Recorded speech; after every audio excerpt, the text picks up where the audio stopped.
In the mysterious junction where reality blends with imagination, unfolds a unique tale delving into the endless sea of creativity and accomplishment. Embarking on this captivating voyage, we venture into a mystical universe shaped by the visionary Ernest Holmes, whose ideas transcend the confines of time and space.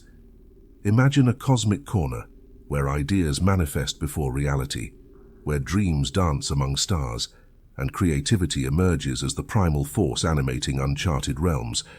It is within this unexplored realm that Holmes's visionary spirit nurtures the seeds of triumph. From the depths of consciousness to the farthest corners of the cosmos, join us on this extraordinary journey. We will traverse the veils of time and space, uncovering the secrets of creative thought, guided by Ernest Holmes's profound insights. His words resonate through the vast corridors of existence, urging us to peer beyond the surface of reality and embrace the boundless potential within our minds.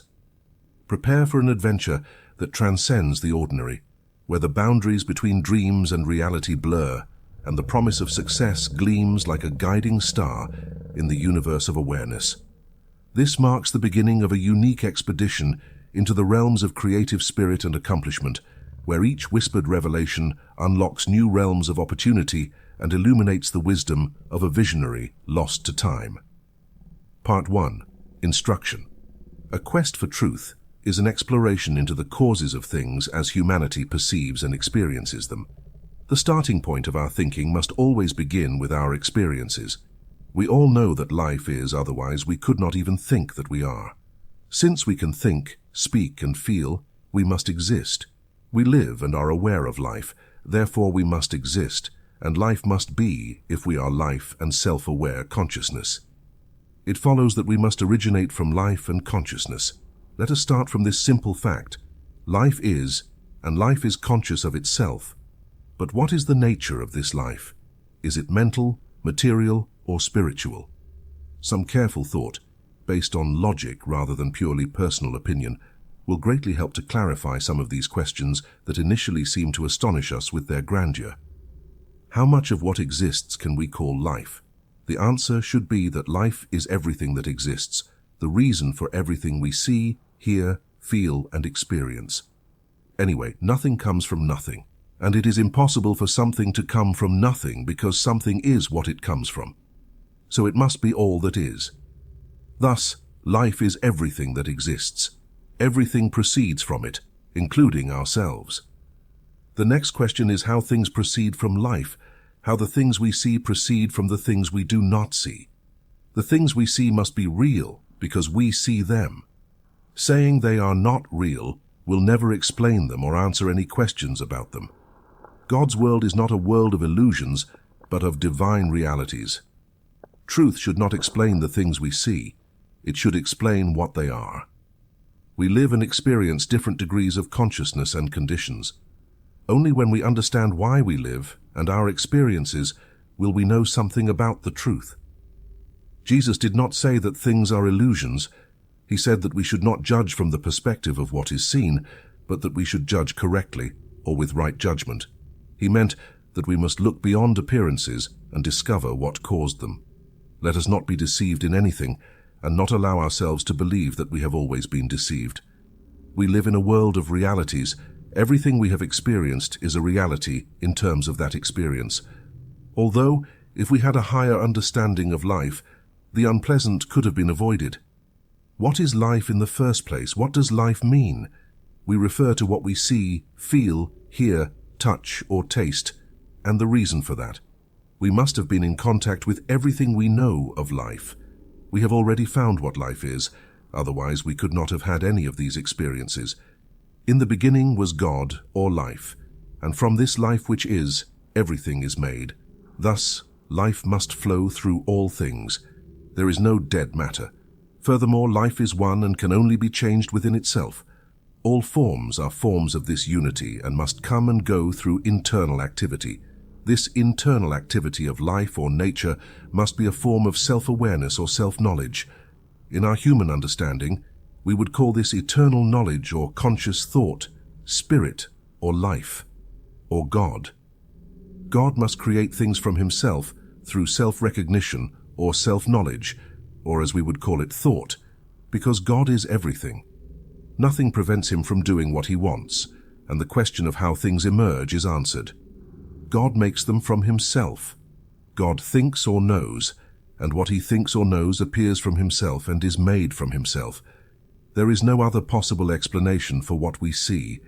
Unless people are willing to start from there, they will never understand why things are not material but spiritual, the place of man in creation. But what place does man occupy? He is, therefore it is deduced that he is also made of God, since God or spirit is everything. Being made of God, we must partake of his nature. We are made in his image. Man is a center of God in God. What God is in the universal, man must be in the individual world. The difference between God and man is one of degree, not of quality. Man did not make himself, he is made of God. One could ask, why did God do this? No living person can answer that question. This is something only the Father knows. One might assume that God made man to live with him and enjoy with him, to be one with the Father. Indeed, it is true that those who have felt this more deeply have had corresponding spiritual power, which leads us to suppose that God truly made man as a companion. Man is the individual, and God is the universal, for as the Father has life in himself, so has he given to the Son to have life in himself. The spirit of man is made of the Spirit of God, and everything that man will ever be, all that he has or will have, must partake of the divine nature. Man did not make it so, but it is so, and he must accept the fact and see what he can make of it, if he has in his individual life the same power that God has in the universal. So this discovery will mean liberation from all servitude when man learns to use his power. In the same way that God governs his universal world, so man will govern his individual world, always subject to the law and higher life. This could not be otherwise if we realize what follows from it, for in realizing it, we discover that we live in a very different world than we thought we inhabited. God does not govern through physical law as a result, but first through inner knowledge, then comes the physical. Similarly, man governs his world through the process that we will call, for lack of a better name, the power of his thought. The inner life of man is one with the Father. There can be no separation for the obvious reason that there is nothing to separate him from God, for there is nothing else but life. The separation of two things implies the putting of a distinct element between them, but as there is nothing distinct from God, the unity of God and man is firmly established forever. My Father and I are one, a simple affirmation of a great soul who perceived life as it truly is, not merely from an external perspective. Starting from the premise that man has the same life as God, it is deduced that he uses the same creative process. Everything is one, proceeds from the same source, and returns to it. The things we see are not made from the things that appear. What we see comes from what we do not see. This is the explanation for the entire visible universe, and it is the only possible explanation. Just as God's thought creates worlds and peoples, all living beings, our thought creates our world and peoples, all the experiences we have had. Through the activity of our thought, things come into our lives, and we are limited because we have not known the truth. We thought that external things were reality, whereas all the while we had within us that which could have changed everything and given us freedom from bondage. The question then naturally arises, why did God create man and make him a free agent? If God had created us in such a way as to compel us to do something that was not of our choosing, we would not have been individuals at all, we would have been automatons. Since we know that we are individuals, we know that God made us this way, and we are only discovering the reason. Any man who awakens to this supreme truth of all time will find that it answers all questions. He will be satisfied that things are as they are. He will perceive that he can use the power that God has given him to act, think, and live in such a way that he will not hinder in any way the great law that operates through him. With the clarity of his perception and the greatness of his understanding of this power, he will provide within himself a starting point through which God can act. There will no longer be a feeling of separation, but in its place will come this divine certainty that he is one with God, and thus he will find his liberation from all suffering, whether of body, mind, or possessions. The beginning of understanding Man begins to realize that he has life within himself as the great gift of God to him. If he truly has life, if he is of the same nature as God's life, if he is an individual and has the right to choose for himself what constitutes individuality, then it follows that he can make his life what he wants. He can make himself what he desires. Freedom belongs to him, but this freedom is within the law and never outside it. Man must obey the law. If he disobeys it, it must act as law and therefore must punish him. This cannot be changed, but he must submit to it. Freedom comes to the individual when he understands the laws of his own life and conforms to them, submitting them to his use to obtain health, happiness, and success. The law exists throughout nature and governs all things, both visible and invisible. The law is not physical or material, but mental and spiritual. The law is God's method of action. We must think of God as the Great Spirit, whose only impulse is love, freely given to all who ask, and he rejects no one. God is our Father in every sense of the word, watching over, caring for, and loving all equally. Though all is love, for things not to be chaotic, everything is governed by law, and as far as you and I are concerned, this law is always mental. Our conditions are governed by our thought. It is easy for an ordinary person to see how the mind can control and even govern the functions of the body. Some can go further and see that the body is entirely governed by consciousness. They can see this without too much difficulty, but it is not as easy for them to see how thought governs their conditions and decides whether they will be a success or a failure.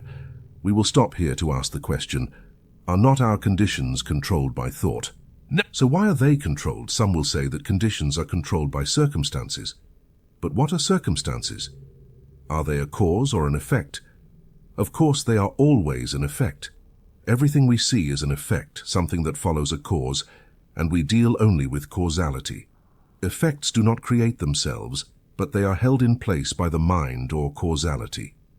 If this does not fit your thinking, start over and realize that behind everything you see is the silent cause of your life. You are that cause. There is nothing else but the mind, and nothing moves except when the mind moves it. We have agreed that although God is love, your life is absolutely governed by the mind or law in our lives of conditions. We are the cause, and nothing moves except as our mind moves it. The activity of our mind is thought. We always act because we always think. At any time, we attract things to us or push them away from us. In the ordinary individual, this process occurs without being consciously aware of it, but ignorance of the law will excuse no one from its effects. Someone will say, "Do you think he thought of failure or wanted to fail?" Of course not, you wouldn't be stupid to think that. But according to the law, which we cannot deny, you must have thought of things that would produce failure. Perhaps you thought failure might happen, or in some other way you opened the door to it in your mind. Reflect on the reason for things, and you will find that you are surrounded by a mind or law that returns to the manifested thinker everything he thinks. If this is not true, man would not be an individual. Individuality can only mean the ability to think what we want to think. If this thought is to have power in our lives, there must be something that manifests it. Some are limited and bound by the law out of ignorance. This law is sometimes called karma. It is the law that binds the ignorant and gives freedom to the wise. We live in the mind, and it can only return to us what we think. No matter what we do, the law will always prevail. If we consider ourselves poor and in need, the mind has no choice but to return to us what we have thought. At first it may be difficult to understand, but truth will reveal to the seeker that the law could not act otherwise. What we think is the pattern and the mind is the builder. Jesus, understanding this law, said, "According to your faith it will be done to you." No doubt this great master knew what he was talking about. He did not say, "It is done to you." What a wonderful thought. It is done to you. Nothing to fear. It is done with a tremendous understanding of the power of true spiritual thought. Jesus even called the bread of the ethers of life, and at no time did he cease to demonstrate that when one knows the truth, one is freed by that knowledge. Unconscious creation is the author. He once treated a patient suffering from a huge growth. She had an operation, and about 15 kilos were removed. A few days later, the growth had returned to where it came from. It was not due to food or drink, and it had not moved from one part of the body to another, as that would not have increased its weight. It had to come from elements taken in the air. It had to come from something not seen physically, something that appears out of nowhere. What we call creation is the same thing. The visible arises from the invisible. Wasn't that a phenomenon of creation? Every day such extraordinary cases occur. We should not deny this fact, but try to explain it. In the case of this woman, there must have been an activity of thought that manifested itself physically. Otherwise, how could this growth have appeared? Nothing is manifest if there is no cause to manifest. Research shows that behind every condition, whether of the body or the environment, there has been a conscious or unconscious thought that produced that condition. In the case of this woman, the thought was not conscious, but creation happens all the time. We should be aware of this and learn to control it so that the things we want are created for us, and not those we do not want. It is no wonder that the Bible says, "With all your getting, get understanding." Jesus understood all this, which is why he had no difficulty in doing what he did. It was because Jesus understood and used these great laws with an objective consciousness that people thought he must be God. And when something unusual happens today, people think a miracle has been performed. Jesus was not God. He was the manifestation of God, and so it is for all people. I say that you are gods, and all are sons of the Most High. A thinking person will be forced to admit, in the light of all this, that creation is first spiritual through mental law, then physical. In its expression, man does not really create. He uses the creative power that already exists. Relatively speaking, he is the creative power in his own life, and to the extent that his thought goes, something goes with him, which has the power to manifest the thought thing. Until now, men have used this creative power in ignorance, and consequently, they have attracted all sorts of conditions upon themselves. But nowadays, hundreds of thousands of people are beginning to consciously and constructively use these great laws of their being. Here lies the great secret of the movements of the new thought, under various names, cults and orders, all using the same law. Although some deny true revelation to others, we should adopt a mental attitude where we recognize truth wherever we find it. The problem with most of us is that unless we see sugar in a sugar bowl, we think it must be something else, and so we cling to our petty prejudices instead of searching for fundamental principles. The first step we must realize is that since every thought manifests, it necessarily follows that every thought does the same. Otherwise, how could we know that the particular thought we had in mind would be the one to create? The mind must either manifest everything or nothing at all. Just as the creative power of the earth receives all seeds sown into it and immediately begins working on them, the mind must receive every thought and immediately begin acting upon it. Thus we observe that every thought has some power over our lives and conditions. We create our environments through the creative power of our thought. God created us this way, and we cannot escape it. By aligning our lives and thoughts with a better understanding of the law, we will be able to attract into our experience exactly what we desire, letting go of everything we do not wish to experience and taking hold of the things we desire. Each person is surrounded by a mental atmosphere. This mental atmosphere is the direct result of thought, which in turn becomes the direct reason for the cause of what happens in our lives through this power. We attract or repel by this atmosphere, drawing to us what we think about. It is also true that we are drawn to something greater than our previous experience. By first embodying the atmosphere of our desire, every enterprise, every place, every person has its own mental atmosphere. This atmosphere decides what attracts us. For example, you have never seen a successful person with an atmosphere of failure. Successful people think about success. A prosperous man is filled with that subtle element that permeates everything he does, with an atmosphere of confidence and strength. In the presence of certain people, we feel as if nothing is too great to undertake. We feel uplifted, inspired to do great things, to fulfill ourselves. We feel strong, firm, assured. What power we feel in the presence of great souls, strong men, noble women. Have you ever wondered why such people have this effect on you? while others seem to depress you, drag you down, and in their presence, you feel as if life is a burden to bear. One is positive, the other negative. In all physical aspects they are equal, but one has a mental and spiritual power that the other does not. And without this power, the individual can hope to accomplish very little. Which of the two do we prefer? With whom do we want to associate? Certainly not the one who depresses us.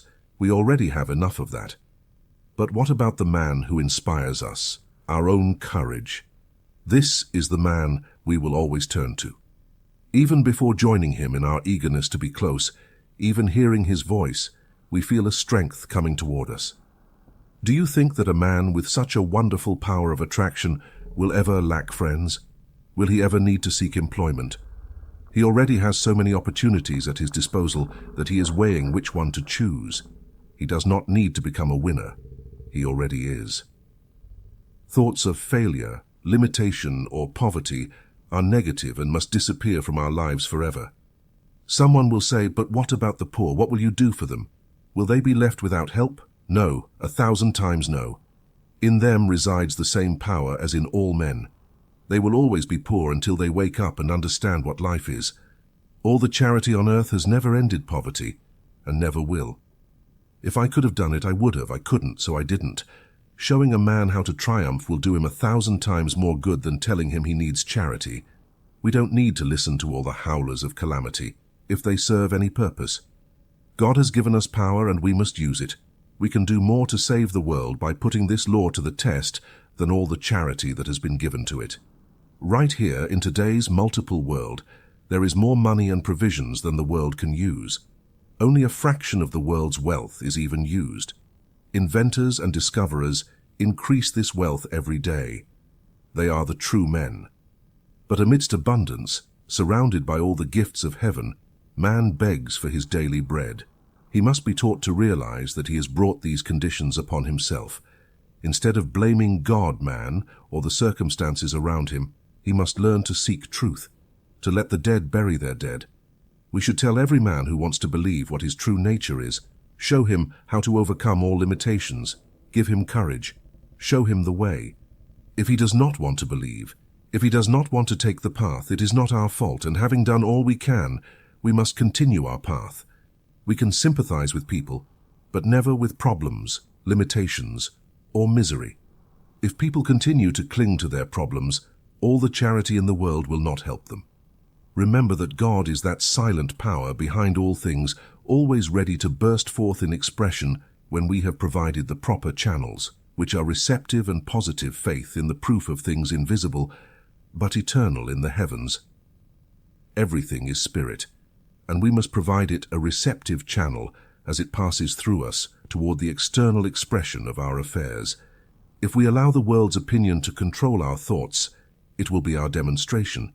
If, on the contrary, we rise above the world, we will do something new. Remember that all people make demonstrations. Most of them make those they do not desire, but the only ones they cannot do with their current powers of perception. To achieve strength, we must employ the right mental attitude in everything we do.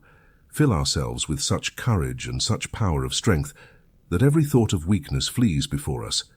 If a thought of weakness arises, ask yourself this question: is life weak?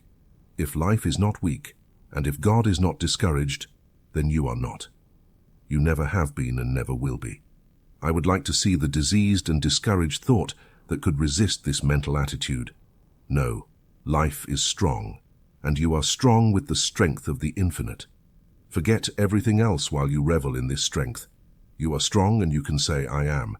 You have worked under an illusion. Now you are disillusioned. Now you know, and knowing is using the law constructively. I and my Father are one. This is a force for the weak and a life for all who believe. We can fill ourselves in such a way with the power of attraction that it will become irresistible. Nothing can prevent things from coming to the man who knows that he deals with the same power that creates everything, moves everything, and yet holds all things in place. I am one with the infinite spirit. Let this resonate within you over and over again every day until you rise to that height where, looking, you see. To be sure that we create the appropriate mental atmosphere and thus attract what we desire, we must first monitor our thoughts to avoid creating what we would not like to manifest. In other words, we must only think about what we want to experience. Everything is spirit, and spirit returns to the thinker only what he thinks. Nothing happens by chance. The law governs all life, and all people are under this law. But this law, as far as we are concerned, we set it in motion ourselves, and we do it through the power of our thoughts. Each person lives in a world of their own creation, and they should speak only the words, and think only the thoughts they wish to see manifested in their lives. We must not listen, think, speak, read, or hear any kind of limitation. There is no way under heaven that we can think two kinds of thoughts and get only one result. It's impossible, and the sooner we realize it, the sooner we will achieve it. This does not mean that we should be afraid to think for fear of creating a wrong image, but it means that the way most people think can only produce failure. That's why so few succeed. The person destined to succeed will never allow their mind to dwell on past mistakes. They will forgive the past in their life and in the lives of others. If they make a mistake, they will forgive it immediately. They will know that as long as they desire good, there is nothing in the universe that will oppose it. God does not condemn anyone or anything. Man condemns everything and everyone. God does not measure his powers against another power. God knows that when he speaks, it happens, and if we participate in the divine power, we must know the same in our lives as God knows in his. I am the master of my fate. I am the captain of my soul. What we attract, we will always attract in our lives and conditions according to our thoughts. Things are only external manifestations of internal mental concepts. Thought is not only power, it is also the form of all things. The conditions that correspond exactly to our mental images. It is very necessary that the successful businessman keep his mind on thoughts of happiness that produce joy rather than depression. He must radiate joy and be filled with faith, hope, and expectation. These joyful and hopeful mental attitudes are indispensable for those who truly want to accomplish things in life. Rid your mind once and for all of any negative thoughts.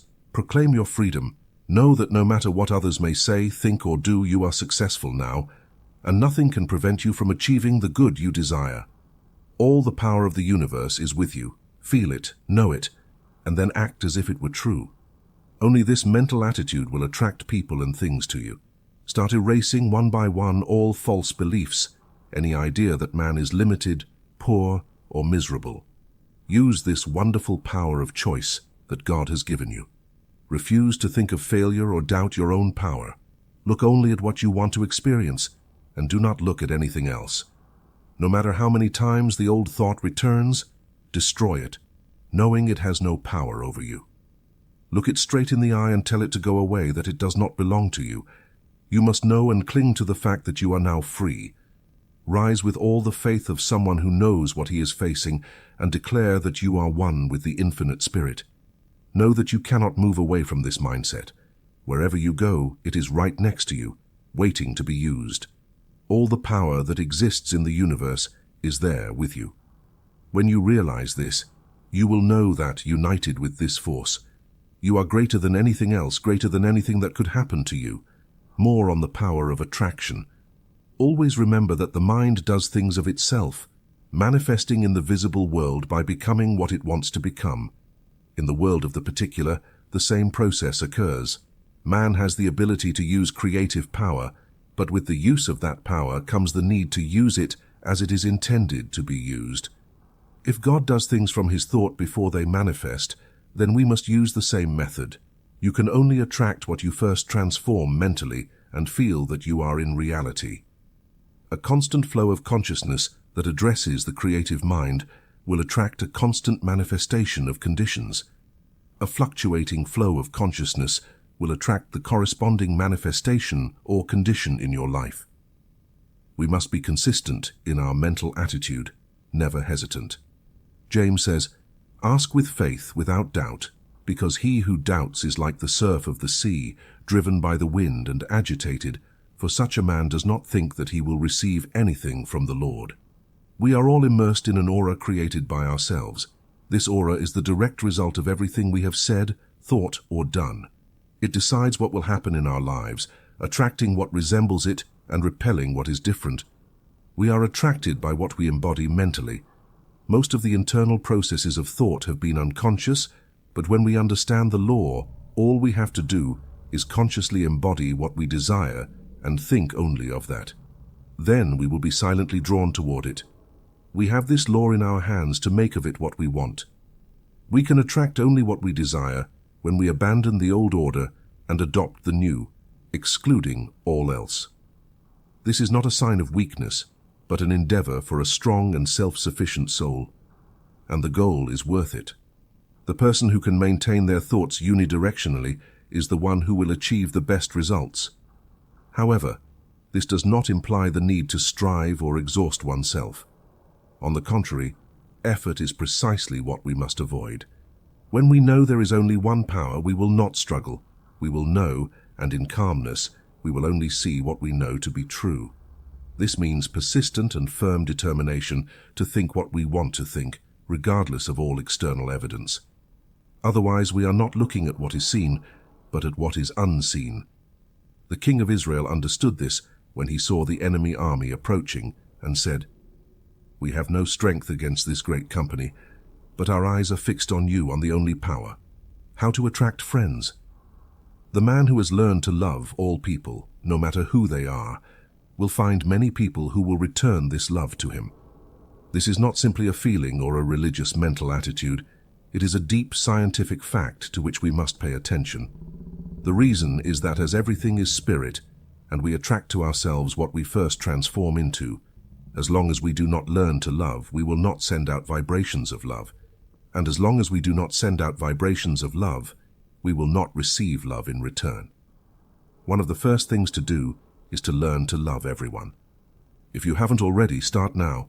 There is always more kindness than evil in people, and seeing kindness tends to bring it forth. Love is the greatest healing and attracting power on earth.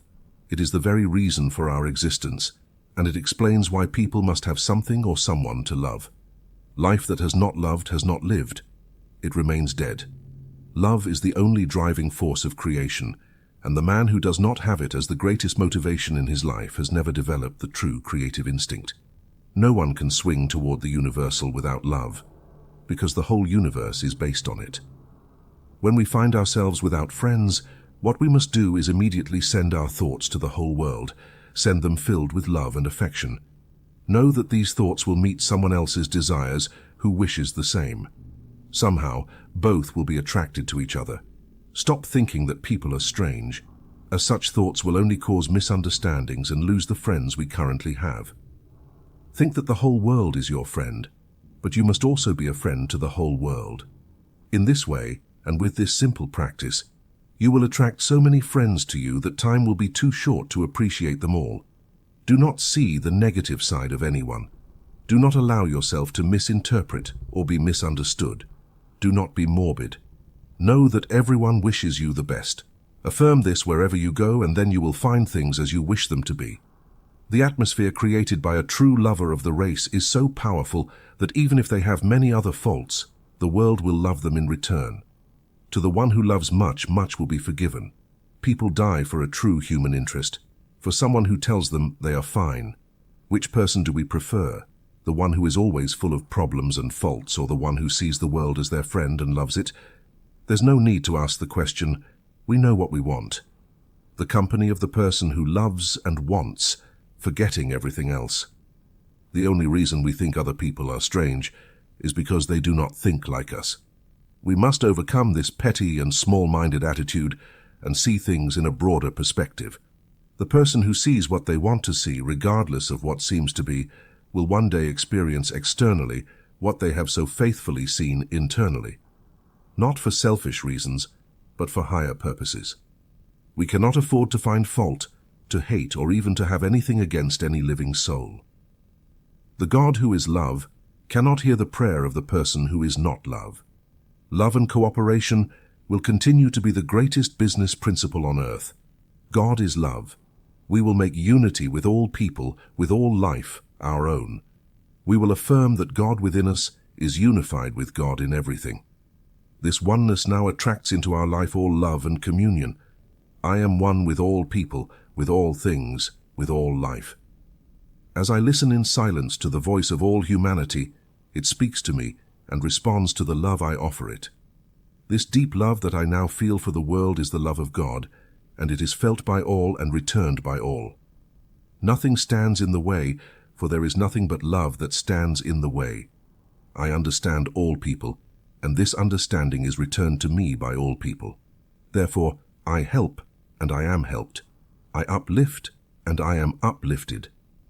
Nothing can spoil this perfect image of myself and my relations with the world. This is the truth, the whole truth, and nothing but the truth. Now I am surrounded by all the love, all the friendship, all the companionship, all the health, all the happiness, all the success. I am one with life. I wait in silence as the Great Spirit carries this message throughout the world. The control of thought. The person who can control their thoughts can have and do whatever they want to have and do. They must remember that everything they obtain is theirs to use, but not to hold on to. Creation is always flowing, and we have as much as we can take and use. Having more would cause stagnation. We are free from any thought of attachment to anyone or anything. The great principle of life cannot create for us faster than we can spend or use. The universe is inexhaustible.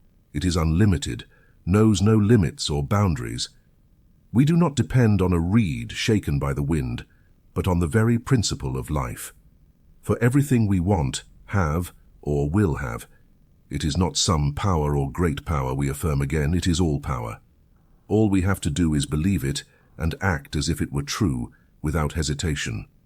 No matter what happens, by doing this we will find that things constantly come to us, and they come without that horrible effort that destroys the peace of most people. We know that there can be no failure in the divine mind, and this mind is the power we rely on.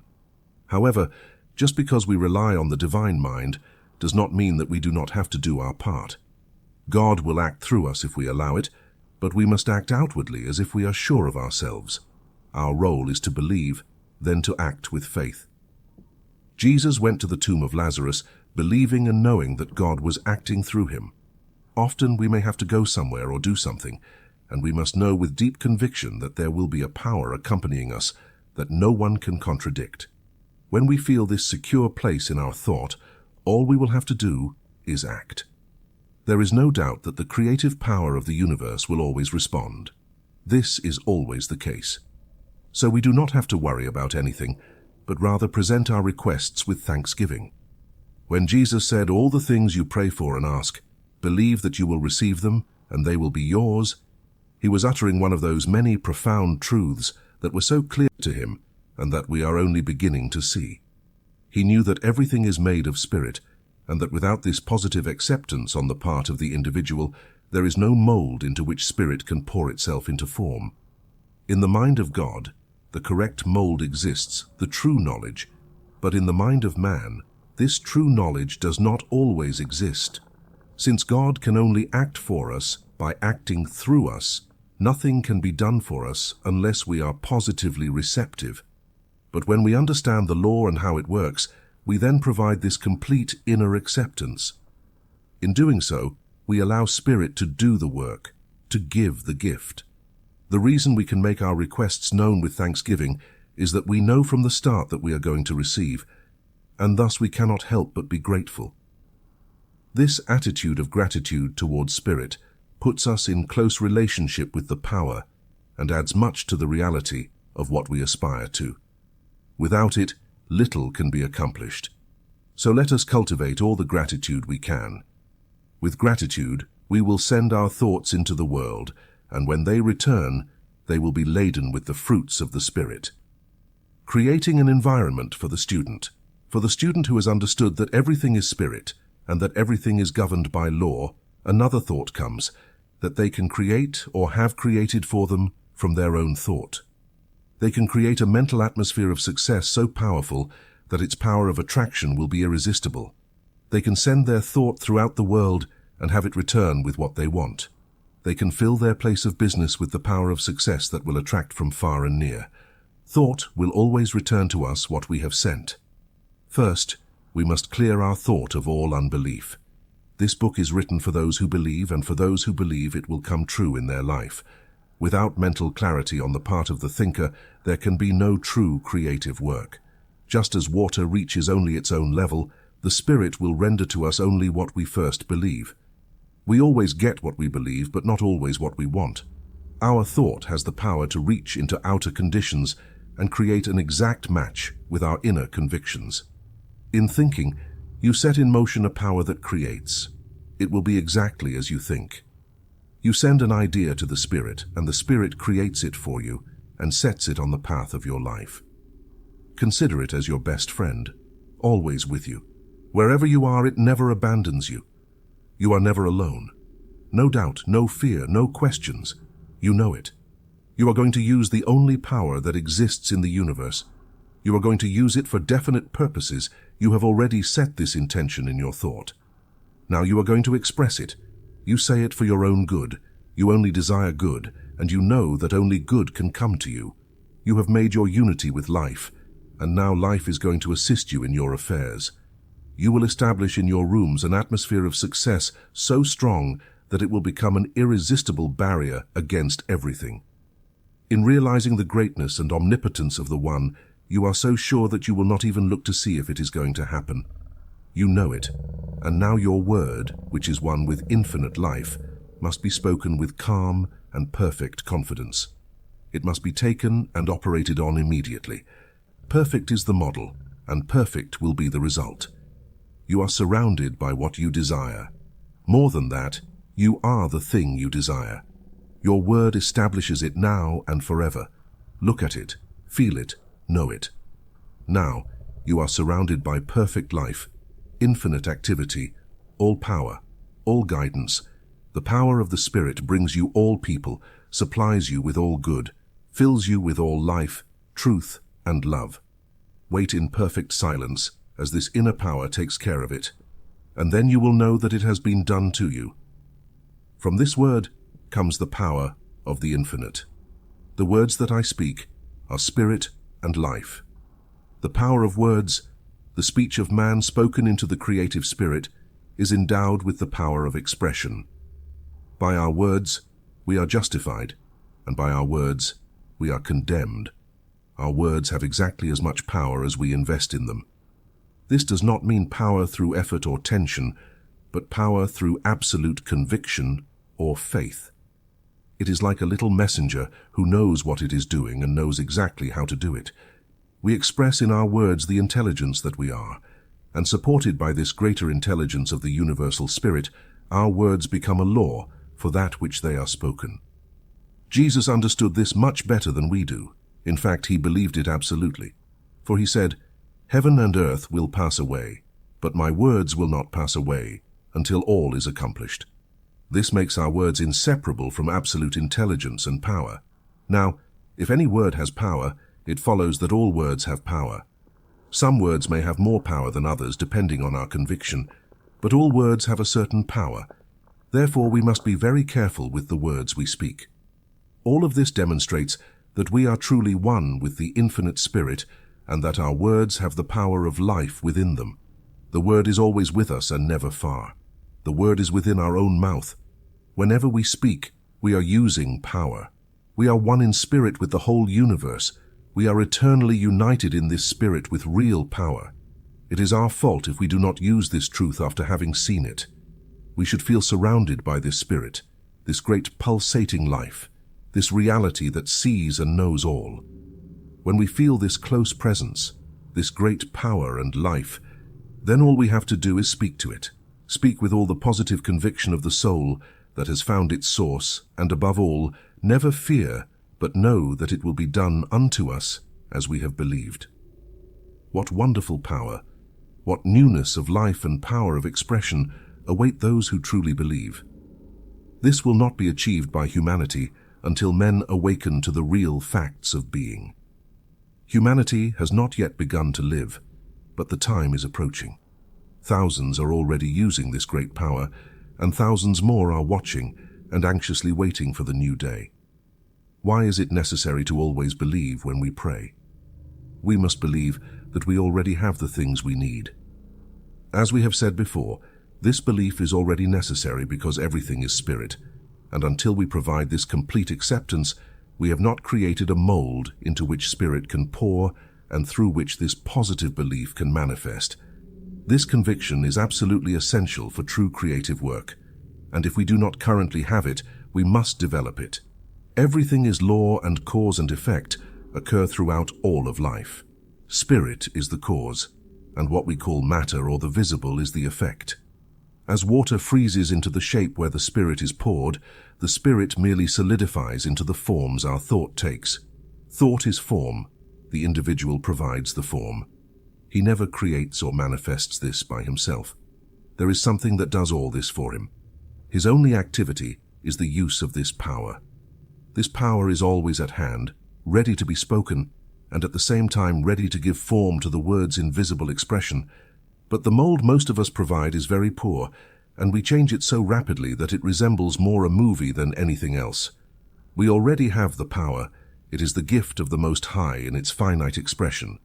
But our ignorance of its use has made us create the incorrect form, which in turn has made the spirit produce the form we have thought. We can never hope to escape this law of cause and effect.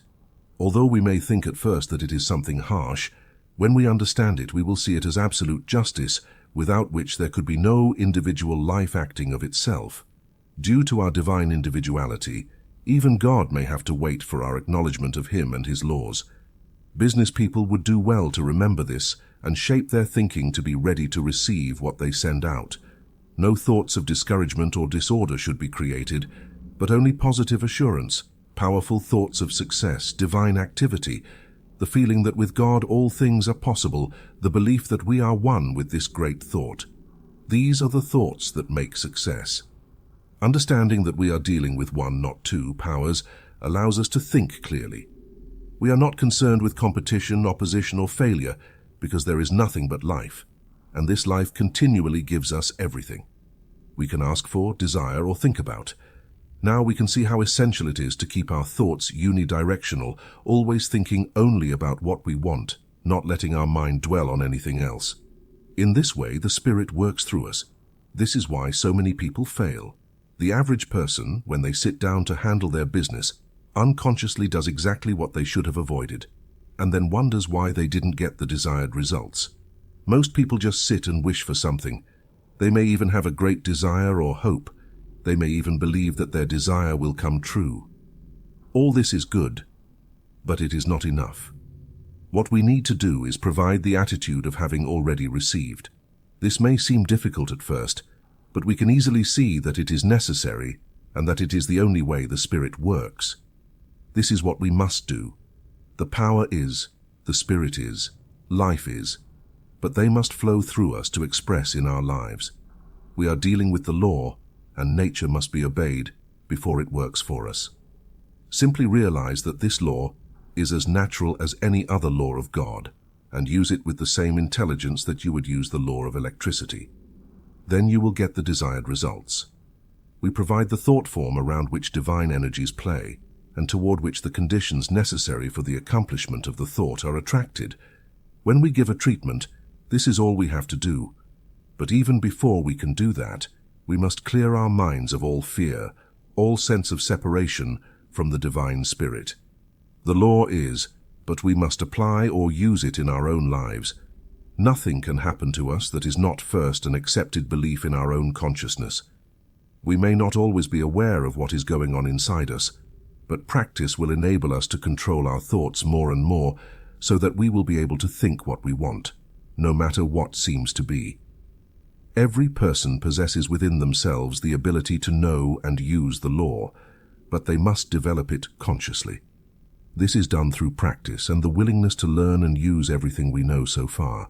The individual who has the most power is the one who has the greatest realization of the divine presence, and for whom this means more as an active principle in their life. We all need more backbone and less wishbone. There is something that is just waiting for our acknowledgement to be born, bringing with it all the power of the universe. Use your imagination. Imagine yourself surrounded by a spirit so malleable, so receptive, that it receives the slightest impression of your thought. Everything you think, it takes and executes for you. Every thought is received and executed. Not just some thoughts, but all thoughts. Whatever pattern we give, that will be our demonstration. If we cannot stop thinking that we are poor, then we will continue to be poor. If we are rich in our thoughts, we will be rich in our expression.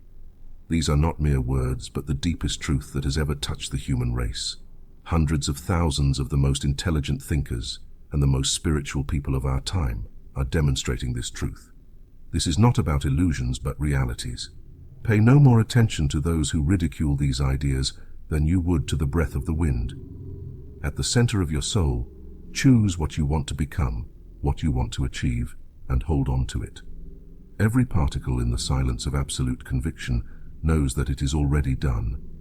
It is as done for you now as it will be when you experience it outwardly. Imagine that you are what you want to be. See only what you desire. Do not even think of anything else. Hold on to that, never doubt. Say several times a day, I am that. Realize what this means. It means that the great universal power of the Spirit is that, and it cannot fail. The right of man to choose.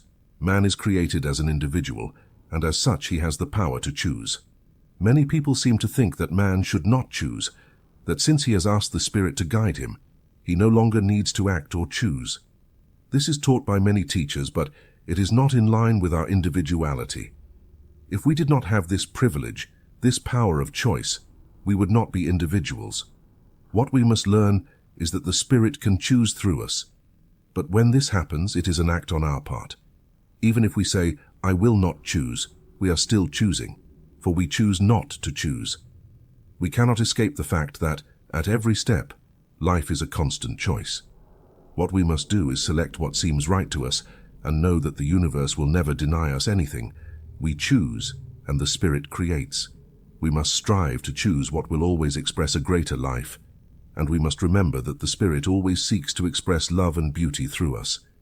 If we are in harmony with them and work in harmony with the great creative power, we should not doubt its willingness to work for us. We must know exactly what we desire and have a perfect mental image of it. We must absolutely believe that we already have it and never do or say anything that denies it. Life and opportunity. One of the most overwhelming mistakes people make is to believe that they are too old to do things. This stems from a lack of understanding of what life really is. Life is consciousness and not years. The man or woman who is 70 years old should be more capable of demonstrating than the one who is only 20. They should have developed higher thought, and it is thought, not conditions, with which we deal. Amelia Barr was 53 years old before she wrote a book. Afterward, she wrote more than 80 books, all very popular. Mary Baker Eddy was 60 years old before she began her work and engaged in all her great activities until she passed to a higher plane. The author of this book once took a man over 60 who thought he had lost the opportunity for success and taught him these principles, making him a successful businessman within a year. Now he is doing well and has never been happier in his life. The last time he was interviewed, he said his business was increasing every day and that he had just begun. Every day he stands in his store and imagines more activity. He speaks the word and realizes the increase all the time. If this were not true, then life would not be worth living. What are a few years in eternity? We must overcome these false notions about age and competence. In truth, the word competition is never mentioned. People who think about it have never known the truth. Life is what we make of it from the inside, not the outside. We are as old as we think we are, no matter how many years we have lived on this planet. All demonstrations take place within ourselves. Creation flows eternally through all things. The law always works from this inner pattern. We do not struggle with conditions. We use principles that create conditions. What we can mentally embrace, we can achieve, no matter how difficult it may seem from the outside. All external things are nothing more than the outer edge of the activity of inner thought.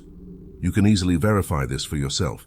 If you have a business, for example, an ice cream stand or a counter, and business is not going well, look closely at your own thinking and see what you find. You will find an established belief there that the business is not doing well, You do not feel a sense of activity within yourself. You do not find any sense of success in your thinking. You do not expect many customers. Now suppose someone comes and asks you what the problem is, why you are not doing more business. Your answer would be something like, "It seems that people do not want what I am selling." Or perhaps something like, "I am too old to compete with modern methods." Or even, "Times are tough." All of this is negative thinking. Well, this person you are talking to does not believe a word you are saying. He knows that causality is in the mind and not in matter, and he says that it is all in your own mind. The problem with you is that you do not feel success. You may have heard something like this before. This makes you think, and of course you realize that there was a time when nothing else existed but life. So, everything that has been created must have emerged from this life, for what we see must come from what we do not see. You must admit it. Therefore, what you do not see must be the cause of everything, and you must also admit it. And this cause works by law. You are obliged to admit it. So this law, being everywhere, must be within you.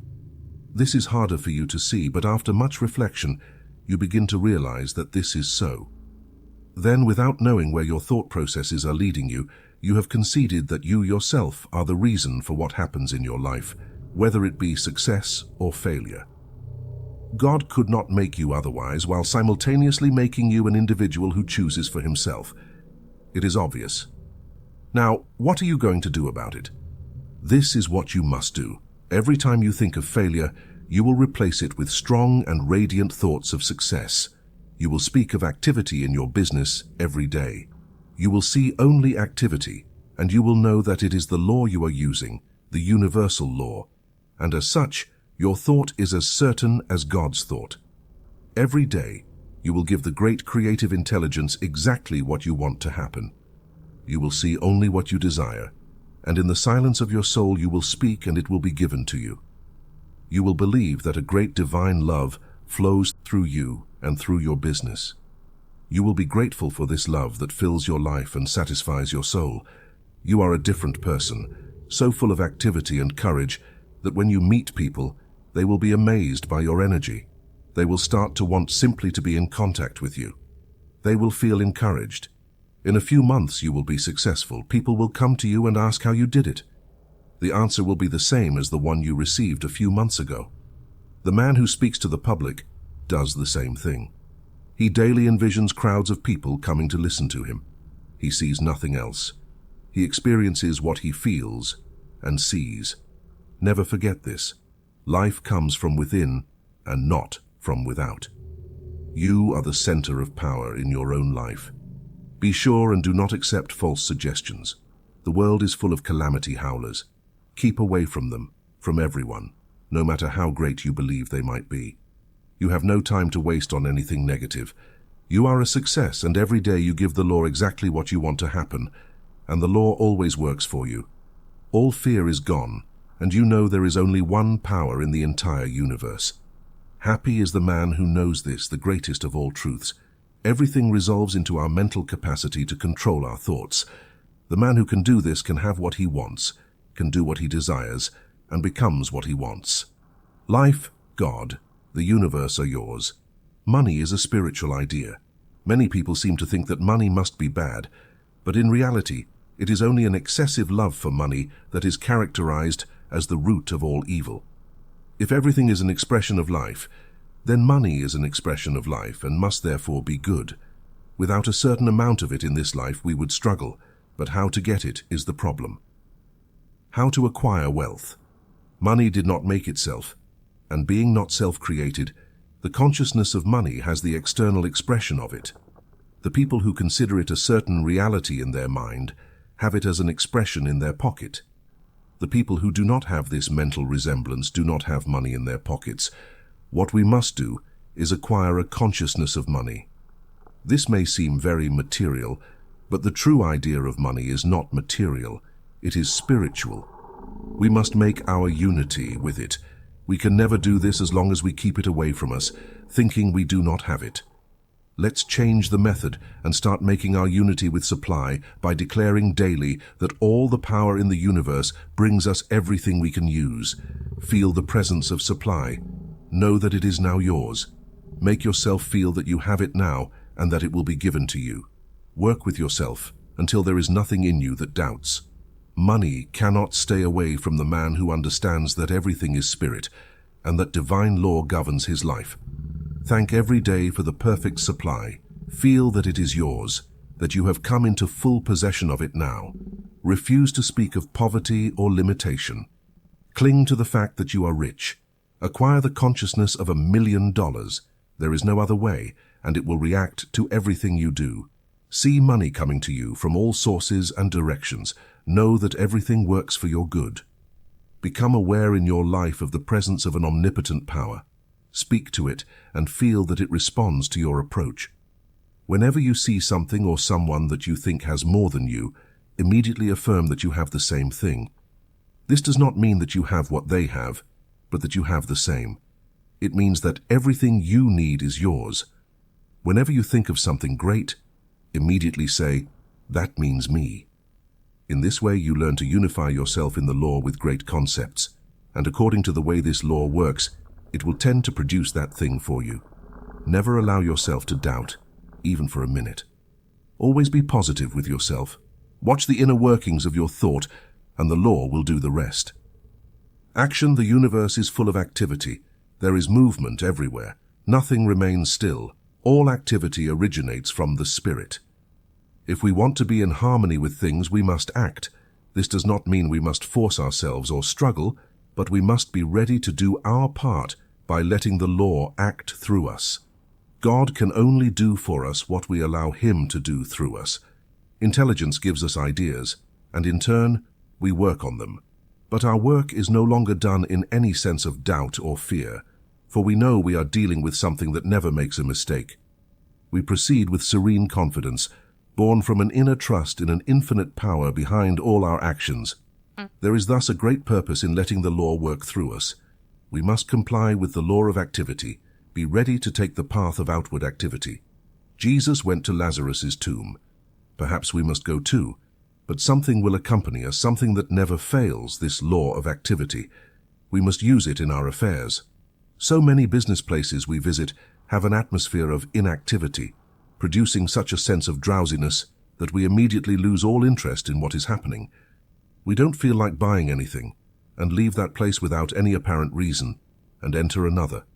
Here we feel that everything is alive, everything is moving, everything is active. We are sure that this is the place we were looking for.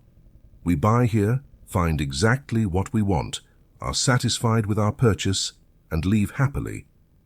Now, to create this activity, it is essential that something other than thought is at play.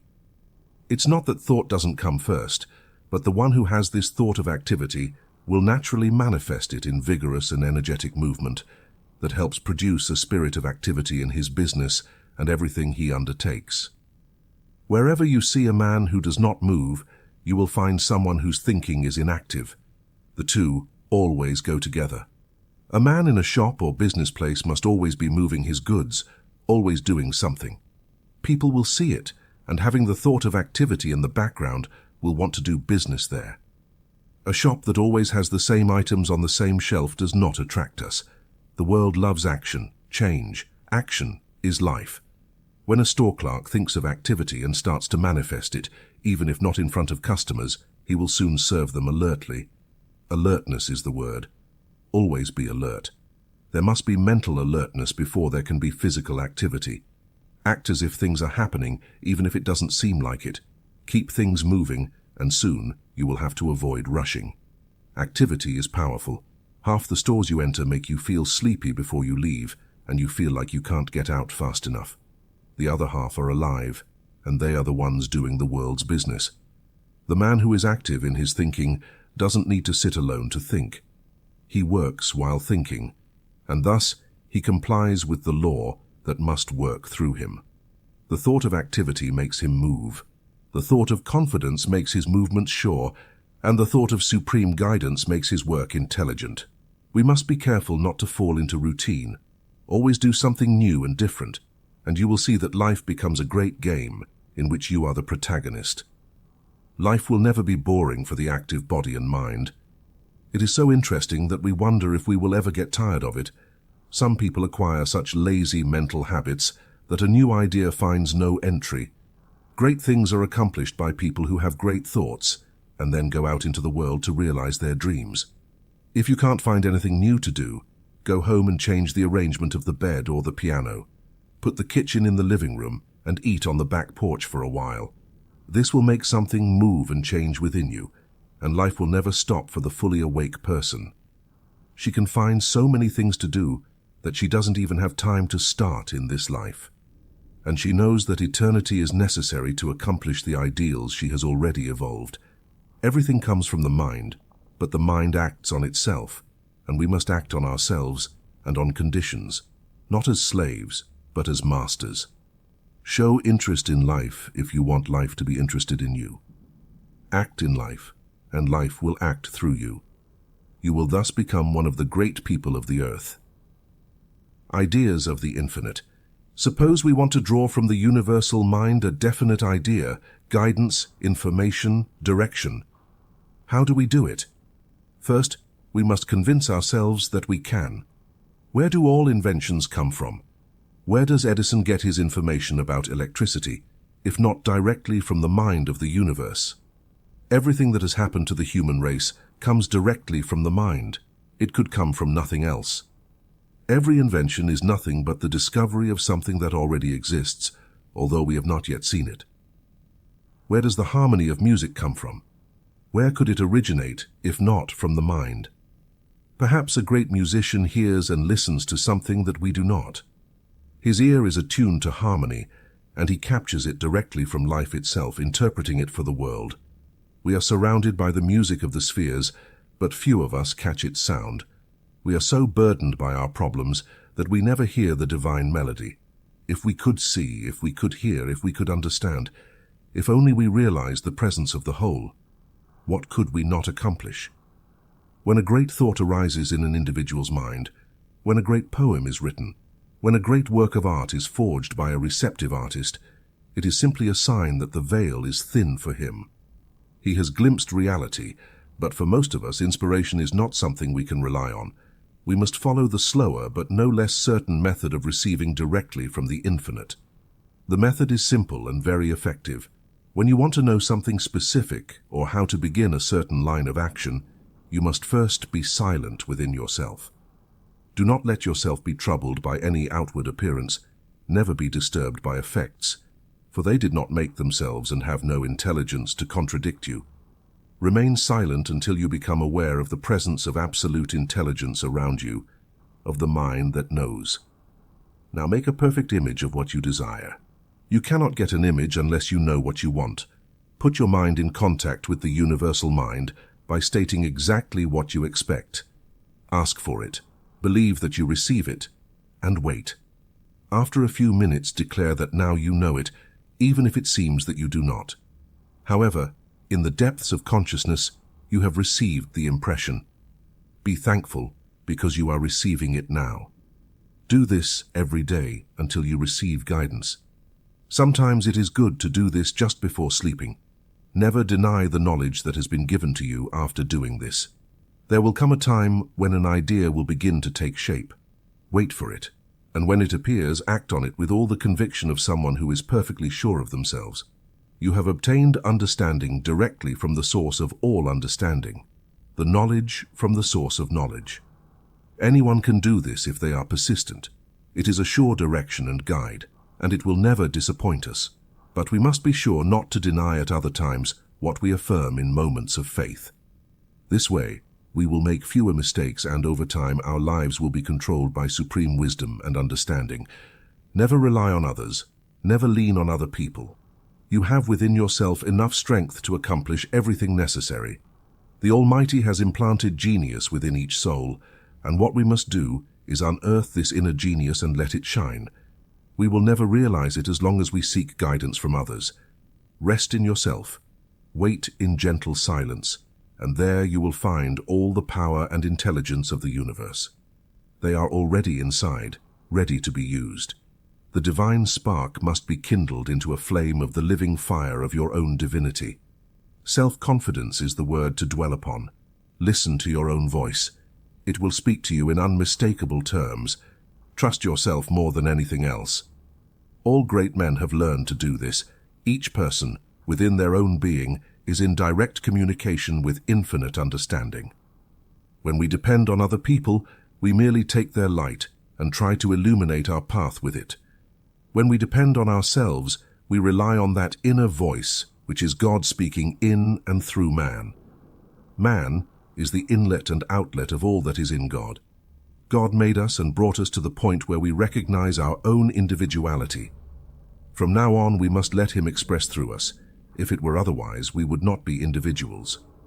Behold, I stand at the door and knock. This is a statement of the close presence of power, but we as individuals must open the door. This door is our thought, and we are the guardians of it. When we open the door, we find that the divine presence is right at hand, ready and willing to do for us all that we can believe. We are strong with the strength of the infinite. We are not weak. We are great and not small. We are one with the infinite mind. When you have something real to do it for yourself. Do not talk about it. Know it in your mind. Know what you want and hold it quietly. Often, when we think of doing something great, we start talking about it. And the first thing we know, all the power seems to have gone out of it. This happens when we send out a current of thought to the mind. The clearer it is, the better it will manifest. If it becomes doubtful, it will not have as clear a manifestation. If it is confused, it will only manifest confusion. All of this is according to the law of cause and effect, and we cannot change this law. Very often, when we tell our friends what we are going to do, they muddle our thoughts by laughing at us or doubting our ability to accomplish something so great.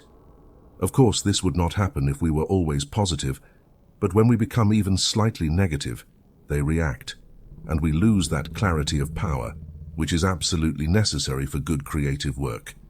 When you want to accomplish something great, create the mental pattern. Make it perfect. Know exactly what it means. Enlarge your thought. Keep it to yourself. Hand it over to the creative power that is behind all things. Wait and listen. And when the impression comes, follow it with confidence. Do not talk to anyone. Never listen to negative conversations. Do not pay attention to them, and you will succeed where others fail. Causes and conditions become evident when we realize that life is not fundamentally physical, but mental and spiritual. It is not difficult to see that by a specific mental and spiritual process, we can manifest what we want. It is about causes, not conditions. Causes only come from the unseen side of life. This may seem strange, but it could be said about electricity or even life itself. We do not see life. We only see what it does. We live in the outer world of effects and the inner world of causes. These causes are set in motion by our thought, and through the inherent power of the cause, the thought expresses itself. It follows that the cause must be equal to the effect, and that the effect is always measured by the cause we have in mind. Everything comes from one substance, and our thought qualifies that substance, determining what will happen in our lives. The teaching of the Bhagavad Gita is that all is one, and it becomes what we believe in first. In other words, we manifest the unmanifested.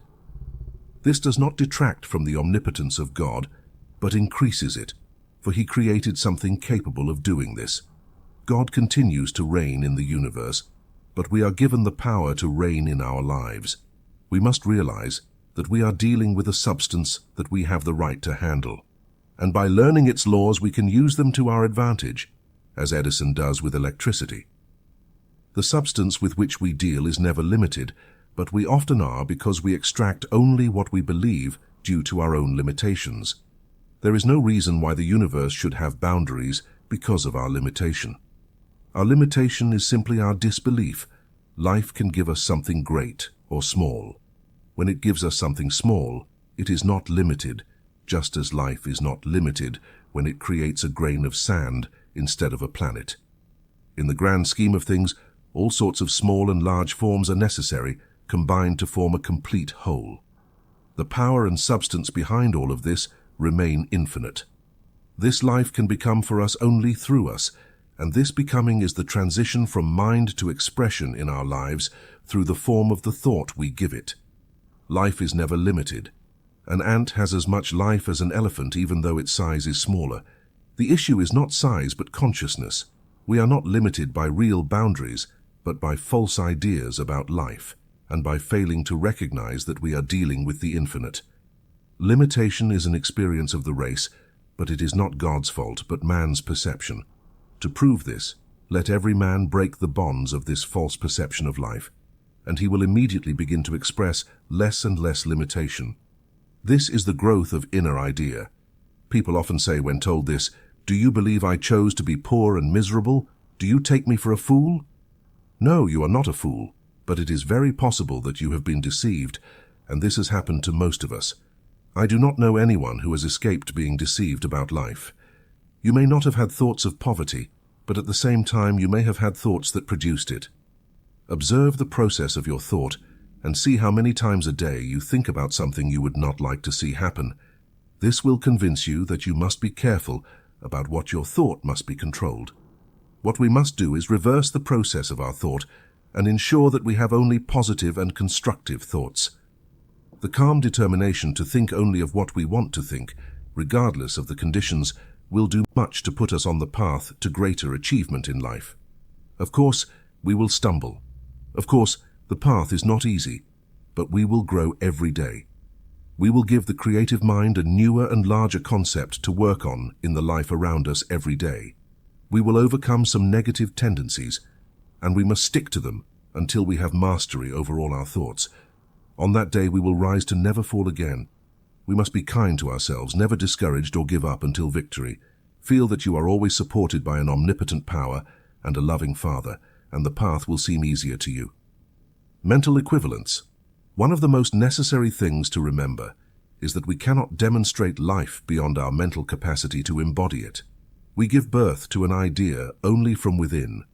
What we are, we put into our thought. What we are not, we cannot put into it. If we want to get from life what we desire, we must first think it. Life always produces what we think. To succeed, we must first conceive it in our own thought. It is not because we are creators, but because the flow of life toward manifestation through us must take the form we give it. If we want a thing, we must have it in us as a mental equivalent before we get it. This is what Jesus meant when he said, "We must believe when we pray." This belief consists of providing within us something that knows before seeing what we ask for. For example, suppose a man prays for business activity. Our idea of prayer is the acceptance of a thing before obtaining it. In his affairs, before this activity can come, there must be within him the mental equivalent. There must be inner activity in everything. There must be something that corresponds to the thing he wants. He must have a mental equivalent. We realize that we attract as much of something as we embody within ourselves. Just as water reaches only its own level, our outer conditions will only replicate our inner achievements. A man will always draw to himself what he is, but we can learn to provide within ourselves the image of what we desire, and thus, in a defined manner, use the law to precisely obtain what we need. If at first we do not have a great realization of activity, we must work with what we have. And as our external conditions begin to respond to the internal cause, we will find it much easier to expand inner receptivity for something greater and more valuable. Regarding one thing, we can be sure that we all must start somewhere, and that place is within ourselves. Within this womb we must make the affirmation, and there also we must do the real work of realization. At first the path may seem difficult, because we are constantly faced with what seems to be, and we are not always sure of ourselves or strong enough to overcome it. But we can be assured that we are growing every day. We will provide a larger concept of life, and with inner growth, we will have expanded power to speak to the creative spirit, resulting in gaining fresh impetus and achieving something greater for ourselves. Growth and realization always come from within, and not from without.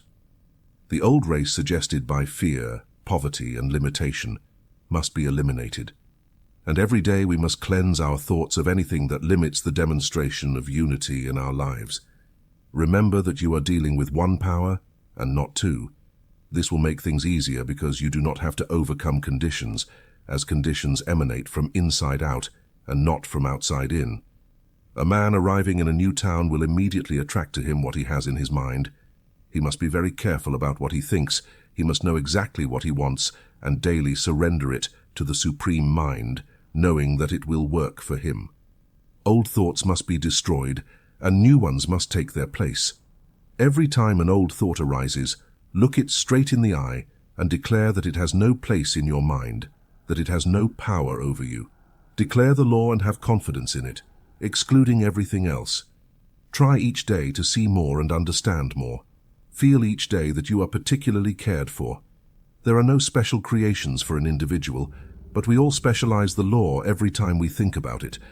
For all our thought is occupied and always something is done with it. A good practice is to sit and realize that you are a center of divine attraction, that all things come to you, that inner power goes out and draws all that you will ever need. Do not argue about it, just do it. And when you are done, leave everything to the law, knowing that it will act.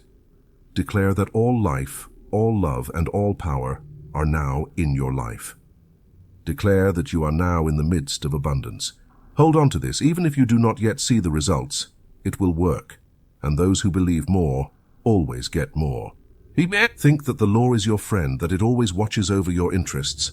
Have complete confidence in it, and it will provide good for you. One law and many manifestations. Often people wonder if the law will cause as much harm as good. This question would never be asked if people truly understood what the universal law really means. Of course, it will bring us what we think. Every law will do the same. The law of electricity will illuminate our home or burn it down. We decide what we will do with the law. The law is always impersonal. There is no possibility of using it for harmful purposes if we always use it for the highest expression of life. We must not use it for purposes we would not want to experience ourselves. This should answer all questions of this nature. Do I really want what I ask for? Am I willing to take for myself what I ask for others? How can we misuse the law if we only desire good? We cannot and should not concern ourselves with that. We only want good for ourselves and everyone else. Once we initiate the cause, the law will immediately begin working to fulfill our plans. Never doubt the law and do not fear misusing it. That is a grave mistake. Every law is impersonal and does not care who uses it. It will bring to each exactly what is already in their thoughts. No one can use it destructively for long, as it will destroy itself. If one persists in doing evil, we are only responsible for ourselves. Overcome any notion that you must save the world. We have all tried and failed. We can prove in our own lives that the law truly exists as the great power behind all things. That is all we can do. Each must do the same for themselves. Let the dead bury their dead and seek to live in this. You are not selfish, but merely demonstrate that the law governs your life. Everyone can do the same when they start believing, and not before that. Transcend past conditions. What happens if sometimes we attract something we do not want? What about all the things we have already attracted into our lives? Must we continue to suffer until the last penny is paid? Are we bound by karma? To some extent we are bound by what we have done. It is impossible to set a law in motion and not produce what we sow. We must also reap it. There is no doubt about it. But here is something to consider. The Bible also says that if a man repents, his sins are forgiven and not remembered forever. Here we have two statements that initially seem contradictory. The first says we must suffer for what we have done, and the second says that under certain conditions we will not have to suffer. What are those conditions? A change in attitude towards the law, meaning we must stop thinking and acting erroneously. When we do this, we are removed from the old order and established in the new. Someone might say, if this is true, what about the law of cause and effect? It's broken, isn't it? The law is not broken. It would continue to function if we continued to use it wrongly. But when we reverse the cause, meaning if we think and act differently, then we have changed the flow of the law. It remains the same law, but we have changed its flow so that instead of limiting and punishing us, it frees us and blesses us. The law remains the same, but we have changed our attitude towards it. We might throw a ball at a window, and if nothing stops it, it will break the glass. Here is the law in action. But if someone catches the ball before it hits the window, the glass will not break, nor will the law be broken. The flow of the law will change, that's all. So no matter what has happened in the past, we can transcend it in such a way that it no longer has any effect on us. Therefore, if we have attracted something that is not worth keeping, remember that we do not have to keep it simply because it was the best thing we knew at that time, and so it was good up to that point. But now we know more and can do better. Just as the law operates without variation, the law of attraction operates in the same way. All we have to do is eliminate what we do not want from our thoughts, forgive ourselves, and start anew. We must not think about it again, let it go once and for all. Our various experiences will teach us more and more to shape all our thoughts and desires so that they are in harmony with the fundamental purpose of the great intelligence, the expression of perfection. To fear consciously using the law would paralyze all efforts at progress. The more we understand that a grand cosmic plan unfolds, and all we need to do is align ourselves with it to achieve a true level of living. By submitting our thoughts to the grand designs, we are correspondingly blessed as we work more in line with the Father, who, from the beginning, knew the end. Let us never lose sight of the fact that each of us has the individual right to use the law and we cannot escape its use. Therefore, let us proceed with the belief that a higher power works through us, that every law is a law of good. We have planted our seed of thought in the absolute mind and can joyfully follow our path in the divine privilege of working with the infinite. Understanding and misunderstanding, many people are constantly unhappy because they always seem misunderstood. They find it difficult to use the law of attraction positively and continue to attract experiences they would prefer to avoid. The issue with them is that there is always an underlying current of thought that neutralizes or destroys any useful thought they launched in their moments of greatest strength. These individuals are generally very sensitive, and while this is a more creative quality when mastered, it becomes more destructive when uncontrolled because it is chaotic. They must first learn about the law, see how it operates, and then treat themselves to overcome any sensitivity. They must realize that everyone in the world is a friend, and prove it by never saying anything unpleasant to anyone. They must see perfect beings in every person, made in the divine image, and see nothing else. Over time, they will be able to say that this is how everyone sees them as well. Holding this as the law of their life, they will destroy all negative thought. And then, with this power that is always within a sensitive person but now under control, they will find that life is theirs to make of it what they want, with the only prerequisite being that what they sow, they must also reap. We all know that anything not good does not last long, but anything embodying good is like God, always present and eternal. We are liberated by the same law to which we attached ourselves initially. The ordinary individual unknowingly does something that destroys any possibility of achieving good results in demonstrating prosperity. They affirm their good and make it one with them, and that is correct. But they continue to look at others in this way, which is incorrect and causes confusion. We cannot affirm a principle and deny it at the same time. We must become what we want, and we will never be able to do so as long as we persist in seeing what we do not want. No matter where we see it, we cannot believe that something is possible for us without also believing the same for every individual. One of the necessary ways to achieve this is necessarily the path of universal love. Seeing everyone as true children of God, united with the infinite spirit. This is not just a feeling, but the clear affirmation of a fundamental law, and the man who does not obey it opposes the very thing that led him to expression. It is true that only through mental means can one bring things about and hold them as long as their will endures. This is the ordinary way, but we want something more than forcing things to appear. What we want is for things to gravitate towards us as we use the same law that God uses. When we attain this mental attitude, what manifests will never be lost, as it will be as eternal as God's law and cannot be destroyed forever. It is comforting to know that we do not have to make things happen, but that the law of divine love is all we will need. It will relieve the overburdened brain and tired muscle. Just be calm and know that we are one with the all in the all. How can we enter if at the same time we believe in ourselves and contemplate the beam in our brother's eye?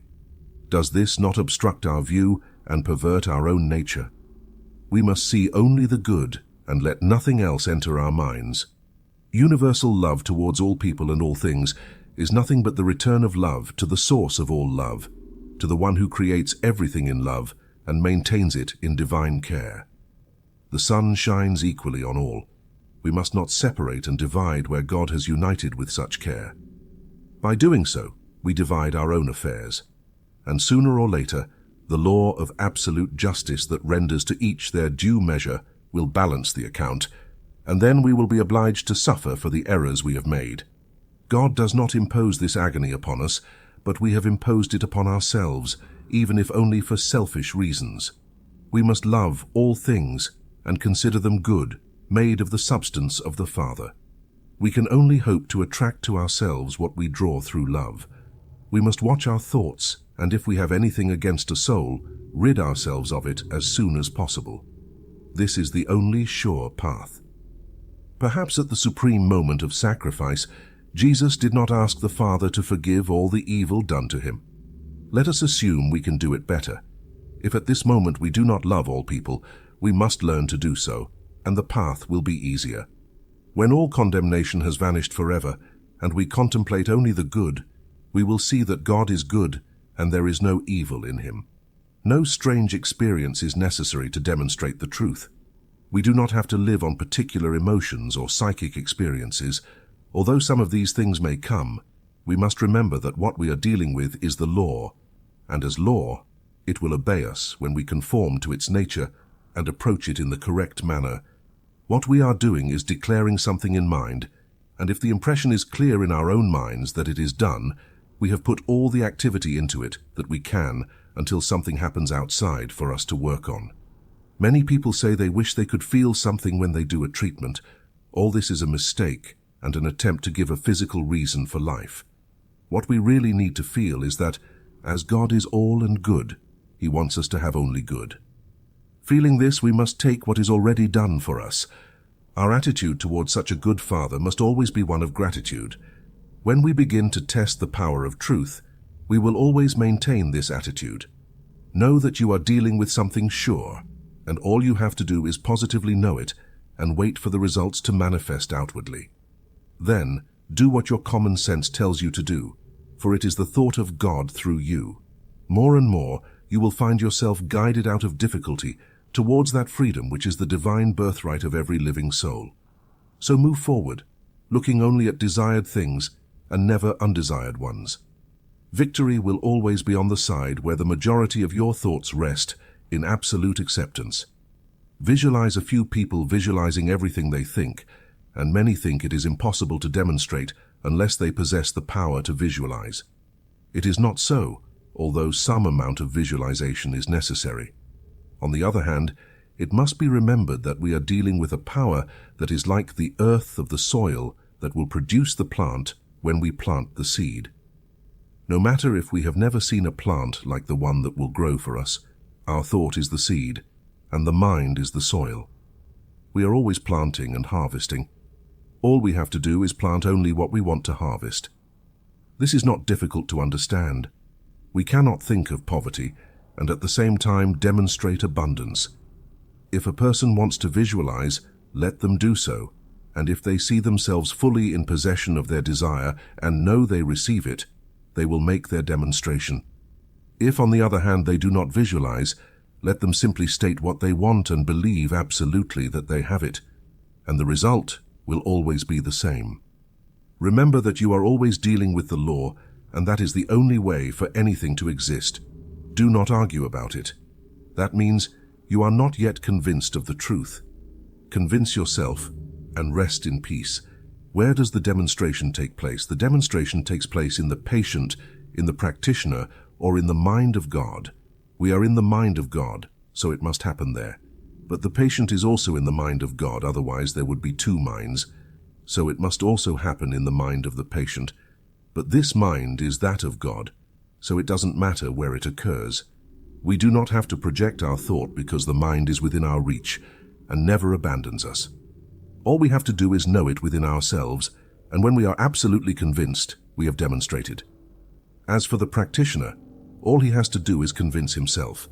Here begins and ends his work. There is a power that will take care of the rest. Is this not the supreme attitude of faith in a higher power? Of course it is. And the more faith we have, the easier it will be for us and the quicker we will receive the answer to our prayer.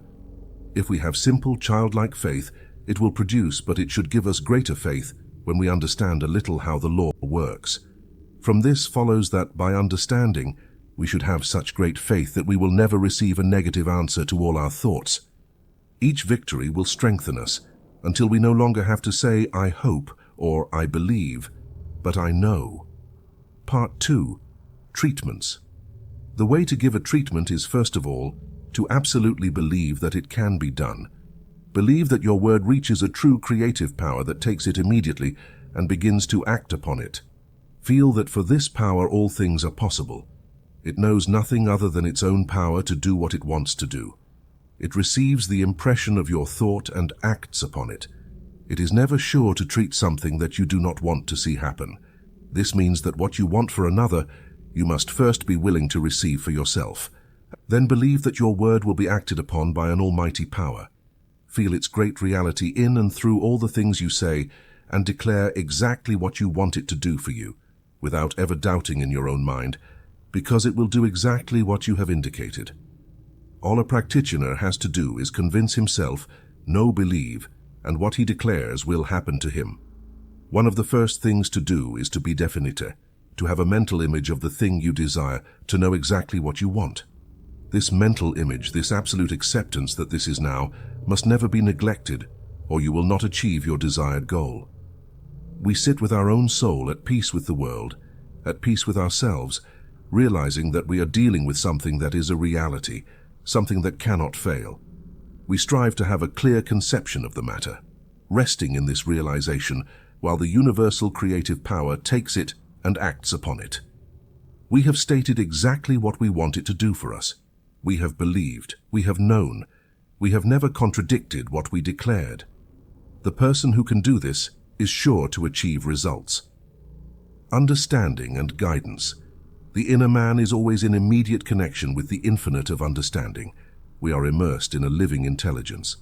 We are surrounded by a power that knows, for in it we live, move, and have our being.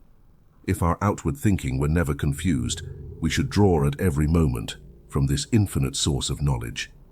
We should be guided by it and never make mistakes. Our minds would be like the smooth surface of a lake undisturbed by wind and storm. But for most of us, this is not the case. We are disturbed by the external, so the surface of our mind is agitated. It is no longer clear and transparent, and we cannot have clear vision, true guidance, and we do things wrong because we do not see clearly. The development of understanding consists in learning to draw it from infinite intelligence. We can never do this as long as our thinking is confused. The first thing to do when we desire greater understanding is to be calm and listen to the inner voice. Withdraw for a moment into the silence of the soul. Take here what we already know and realize that a higher intelligence expands it. We continually take the pattern of our thought, the thing we are working on, and ask and receive new light. We hold this in divine light and try to believe that we are guided. We affirm that supreme intelligence and absolute power act upon our thought and bring it to fruition. We are guided now, and we will make no mistake. We abide in the secret place of the Most High and dwell under the shadow of the Almighty. How do we know what to do? Often we find ourselves facing the problem of how to start, unsure of what we want to do, unable to see how to begin anything, seeing nothing by which to start. When we find ourselves in this position, humanly speaking, not knowing where to go, then, at such times, we must be silent and listen. At such times, we must trust that the same power that initiated all things will also initiate us on the right path. For without a higher power, we will surely fail. How often do business people realize that something needs to be done? But what? How can they have the right idea? Here, we must wait and know that the same power that first thought of a universe to be can also think of our world and our work to be. It knows everything, it knows how to start, and it cannot fail. In some way we desire to connect with this power that will never disappoint us, so that we can draw from it an idea with which to start. We must realize that there is something that wants to answer, to manifest, and in this realization wait. The idea may not come at first, but we must be patient, never doubting, and thus wait with faith. It will come. Once I met a businessman who was involved in a business that had always been very successful, but at that time, something had happened that was causing them losses. It had been going on for a year, and things were getting worse. Failure seemed inevitable. He became interested in the new thought, being told that he could extract an idea from the infinite and develop it on the visible plane. He told his associates that he wanted to go home for a few days, and that when he returned he would have elaborated an idea that would put the business on a successful footing. They mocked him, as people often do when they do not understand, but having no other plan, they agreed. He went home, and for 3 days he sat and thought deeply, seeking supreme guidance and absolute direction from the Spirit. During this time, a complete plan formed in his mind, outlining the exact method to be followed in the business. He returned and presented his plan to his associates. Once again, they laughed at him, saying it couldn't be done in business, that it couldn't be done in any way, that it wouldn't work. Yet, they agreed again, knowing it was either this or failure. So he got to work, implementing every detail of his thought, following every instruction that had come to him during those 3 days, and within a year, he took the struggling business to a level that exceeded anything they had ever experienced before. He tested the law and became an expert of such caliber that he left his business and devoted all his time to helping others do for themselves what he had done. What this man did, anyone can do if they follow the same path and refuse to be discouraged. There is a power waiting simply to be recognized by us, to emerge in our thought as an infallible guide for those who lean upon the ever-outstretched arm of the infinite. Life is grand with limitless possibilities.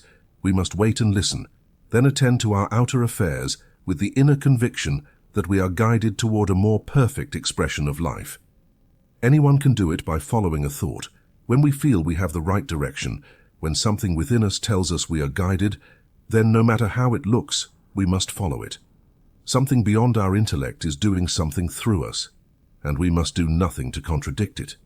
Perhaps this will lead us to do something that seems contrary to the race's experience, but that doesn't matter. All progress in invention and every advance in any field has always been ahead of what the race's experience thinks is possible. Great men are those who have a vision and work to make it a reality, never looking sideways, but with determination and serenity, persevering until they achieve it. This may require a lot of patience and a lot of faith, but the outcome is as certain as the reality of a supreme being. Never be afraid to trust this inner guide. Never be afraid that it is correct. We are all in the midst of supreme intelligence, pressing against the doors of our thoughts, waiting to be known. We must be open to it at all times, ready to receive guidance and be led to greater truths. The single current of thought, we are all within the mind, and what we think in it is taken and done in us. This means that what we think will come to pass. We cannot think one way one day and change our thinking the next and hope to get the desired results. We must be very clear in our thinking, sending out only thoughts that we want to see manifested in our condition. Here's something worth remembering. Unless we are working with people who think like us, it's better to work alone. A single current of thought, even if not very powerful, will do more for us than many strong currents that are in disagreement. This means that unless we are sure we are working with people who harmonize, it is better to work alone. Of course, we cannot withdraw from business simply because people disagree with us, but what we can do is keep our thoughts to ourselves. We don't need to withdraw from the world to control our thoughts, but we must learn that we can remain in the world and continue to think exactly what we want to think, regardless of what others think. A single current of thought, sent daily to the creative mind, will work wonders in a year. The person who practices this will have completely changed their life conditions. The way to do this is to spend some time every day thinking and mentally seeing what one wants to see, the thing as desired, and then affirming that it is already done. Try to feel that what has been affirmed is the truth. Words and affirmations simply shape thought. They are not creative.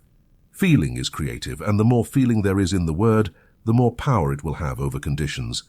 By doing this, we think of the condition only as an effect, something that follows what we think. It cannot escape our thought. This is how all creation expresses itself. It is very helpful to mentally realize that at any moment, a great current of thought and power is operating through us. It is constantly emerging in the mind, where it is caught and put into action.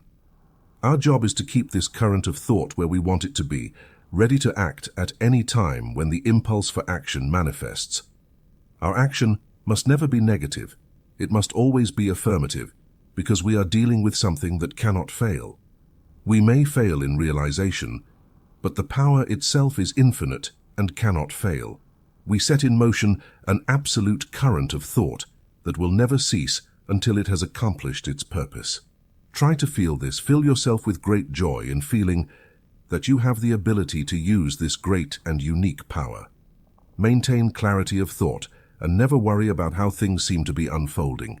Let go of all external conditions when working in the mind, because that's where things happen, where creation takes place, and now it's doing something for us.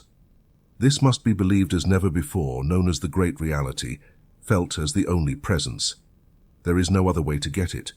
Even if all infinity wants to give, we must take, and as far as we are concerned, this taking is mental. Even if people laugh at this, it doesn't matter. Better to laugh who laughs last. We know what we believe in, and that will be enough. Expanding our thought, we can never remain stagnant in our thinking, for we will either grow or regress, as we can only attract to us that with which we first have a mental likeness. It follows that if we wish to attract greater things, we must provide larger thoughts. This expansion of consciousness is so necessary that one cannot say too much about it. Most people go a little way and then stop, seeming unable to go beyond a certain point. They may achieve so much and no more. Why does a businessman succeed so much every year? We see people in all walks of life who succeed to a certain level and never seem to surpass it. There must be a reason for all this. Nothing happens by chance. Everything is governed by law, and we can arrive at no other conclusion when we examine the mental reason behind things. The man who reaches a certain level and seems never to surpass it is always governed by the law. When he allows his thoughts to lead him into broader fields of action, his conditions match his thoughts. When he stops expanding his thought, he stops growing. If he continued in thought, realizing more and more, he would find that in the outward form of things he would accomplish greater things. There are many reasons why a man stops thinking of greater things. One is lack of imagination. He cannot conceive of anything greater than what has already occurred. Another operates in this way. So far I can go in my business. He thus signs his own death warrant. Often a person will say, I am too old to do greater things, and there he stops. Another will say, the competition is too strong, and this is where that man stops. He cannot go beyond what his thought bears.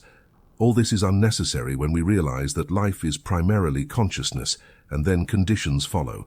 We see no reason why a man cannot continue and never cease growing. Regardless of age or circumstances, if life is thought, we can continue to think of greater things. There is no reason why a man who is already doing well cannot mentally conceive something even better. And if we are active, greater activity is always possible. We can always see a little further than we have seen before. This is precisely what we must do. See, even a little further than our previous thought. Each time we practice this, we find that year after year we grow, every month we progress, and in time we will truly become great. Since there is no break on this infinite power, as the limitless has no limits, this is how we must continue to try to see greater and greater possibilities in life. We absolutely must work every day on expanding our thought. If we have 50 clients per day, we should strive to believe we will have 60. When we have 60, we should mentally see 70. This must never cease. There is no stopping point in the mind. Let go of everything else, release all else from your thought, and mentally see yourself receiving more than you received before. Believe that the mind establishes it for you, then continue your regular activity. Never see limitation, never stop before it, and above all, never speak of limitation to anyone. This is the only way, and there is no other way, to grow a greater thought. The man with a great thought is always the man who accomplishes great things in life. Take the greatest thing you can think of, hold it mentally, look at it, and hold it as something already done, and you will prove to yourself that life has no limits. Always continue. There is no reason why a person should ever stop. This does not mean that we must be miserly in trying to accumulate more and more for ourselves, but our thought must expand in such a way that we cannot help but gather more and more, while always distributing what we gather. In fact, the only reason to have is so that we can give from what we have. No matter what happens to us, we must continue to hope for more, even when we think we have reached the peak. Just when it seems life has given us all we can handle, let that be only the beginning of even greater things. No matter the size of the picture you have in mind, make it even bigger.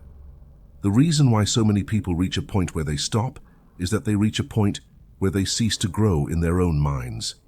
They reach a point where they can no longer see further, thinking that after truly accomplishing something great, they should stop there. We must watch our thinking for signs of inactivity. Nothing in the universe ever stops. Everything is built upon an unlimited basis, drawn from an unlimited source, emerging from an infinite ocean of unmanifested life. We speak to this life and draw from it everything we think. Life is always limitless, and the only thing that limits us is our inability to mentally conceive and draw more from this unlimited source. Mental likeness allows us to draw from the infinite only what we have first thought of as reality. This is where many fail, thinking that all they have to do is affirm what they want, and it will come. While affirmations have real power, they only have what we put into them. Just as we cannot speak a word we do not know, we cannot make an affirmation we do not truly understand. We effectively affirm only what we know to be true, what we have experienced inwardly, even if we have heard or read that something is true. Only when something within our own soul matches or acknowledges its truth does it become true for us. This must never be lost sight of. We can only affirm effectively what we know, and we only know what we are. This is where we see the necessity to provide ourselves with a greater conception of life, a larger idea of ourselves, and a broader understanding of the universe in which we live, move, and have our being. It's a matter of inner growth, along with the expansion of all lines of thought and activity. If we want to do something truly worthwhile, we must mentally grow until we are that thing we want to see accomplished. It may take time, but we should be willing to dedicate all the time necessary to our own development. However, few people in limitation have a mental likeness to abundance. This image must be supplied. The thought must be large enough to encompass the entirety of the desired thing. A small thought will produce only a small thing. The very fact that everything is mental demonstrates that this is true. Everything is mental, and because this is the case, we can only draw from that mentality what we have first thought in it as reality. We must become what we want. We must see it, think it, realize it, before the creative power of the mind can do it for us. It's an internal process of expanding consciousness. It's a thought that grows and manifests within us. All who desire it and take the time and effort can do it, but it will take work. Most people are too lazy to make this effort daily. We must train our thought to see only what we want to experience. And as we mentally grow in what we stop, we must drive out all small and insignificant thoughts and ideals from our mind and see things in a broader way. We must cultivate the habit of an expanded mental horizon, see farther each day, and experience greater and greater things in our daily life. A good practice for expanding our thinking is to imagine ourselves daily in a slightly larger place, filled with activity, surrounded by greater influence and power, feeling more and more that things come to us, seeing that there is much more to come, and as much as possible, knowing that we now have everything we see and feel. Affirm that you are this larger thing that has entered into this larger life. Feel that something within you draws more to you. Live with the idea and let the concept grow while simply waiting for greater and better things to happen. Never let small thoughts enter your mind, and soon you will find that a larger and more magnificent experience has entered your life. Keep this in mind. Never let go of the mental image until it manifests daily. Bring to mind the clear image of what you desire, and impress it upon the mind as a done deal. This impression in our own mind of the thought of what we want to achieve will ensure that our own mind impresses the same thought upon the universal mind. In this way, we shall be in constant prayer. We do not need to continually hold the thought of something we want to obtain it, but rather the thought that we can become inwardly the thing we desire. 15 minutes twice a day are enough to demonstrate anything, but the rest of the time must also be used constructively, meaning we must stop all negative thinking and abandon all erroneous thoughts by holding on to the understanding that it is already done for us. We must know that we are dealing with the only power that exists in the universe, that there is none other than it, and that we partake in its nature and laws. Always behind the word we send forth must be serene confidence in our ability to speak to the power and will of the Spirit to act for us. We must gradually grow in security and confidence in the invisible world of spiritual activity. It is not difficult if we remember that the Spirit accomplishes things of itself simply by becoming the thing it does. And since there is no other power opposing it, the Spirit will always function. The Spirit will never disappoint us if we never cease to believe in its goodness and its ability to respond. Life will simply become a grand song when we realize that since God is for us, no one can be against us. We will simply cease to exist, destroying all thoughts we do not wish to experience. We must resolutely set our faces towards the dawning consciousness of the Sun of Truth, seeing only the one power. We must destroy the adversary and make way for God or good. Anything in any way negative must be erased from the picture, and we must daily enter into higher thought to be cleansed of the dust and chaos of objective life. In the silence of soul communion with the great cause of all being, in the quiet of the Absolute, in the secret place of the Most High behind the ceaseless din of life, we shall find a place of rest and a place of true spiritual power. Speak in this inner silence and say, I am one with the Almighty. I am one with all life, with all power, with all presence. I am, I am, I am. Listen to the silence. From apparent emptiness, the voice of peace will answer the waiting soul. All is well here. We unveil all our needs and desires, and here we receive directly from the Infinite all that we shall need for life to be sound, happy, and harmonious. Few enter here due to the belief that conditions and circumstances control. Know that there is no law but God's, that the soul establishes its own law in the Infinite, and that our slightest desire is honored by the Spirit of the Father. Practice the truth daily and die daily to every erroneous thought. Spend more time receiving and realizing the presence of the Most High and less time worrying.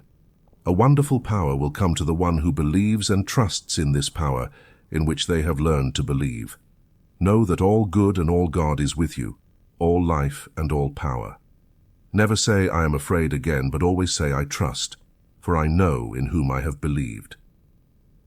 Direct practice for prosperity. Suppose you run a mail-order business and send cards across the country. Take the cards in your hands or simply think of them, and declare only that they will fulfill their purpose. Be certain that every word written on them is true and carries its own conviction. Visualize how each one reaches its destination, where it will be welcomed joyfully and read with interest. Affirm that this is happening right now. Feel it as truth. Mentally assure that each letter will find its way to the exact place where it is desired and will benefit the recipient. Feel that each letter is supported by the Spirit, which is a messenger of truth and power, and that it will bring with it conviction and fulfillment. When you speak the word, always feel that the Spirit takes it immediately and acts continuously in accordance with it.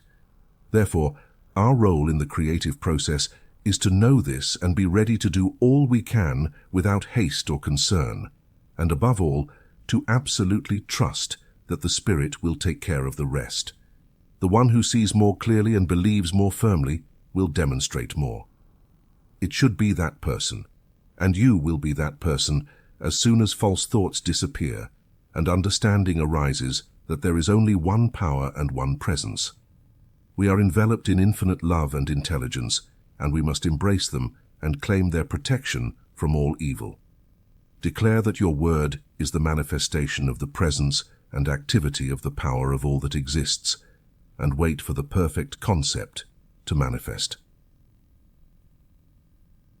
Race consciousness. One of the things that greatly prevents us from demonstrating a higher degree of prosperity is what we can call race thought or race consciousness.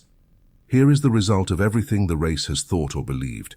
We are immersed in this, and those who are receptive to it are controlled by it. Every thought seeks to express itself along the lines of least resistance. When we become negative or fearful, we attract such thoughts and conditions. We must be sure of ourselves, positive, non-aggressive, but absolutely assured and balanced inwardly. Negative people always attract negative conditions. They encounter problems easily. Positive people attract positive things. They always succeed. Few people realize that the law of thought is the great reality, that thoughts produce things.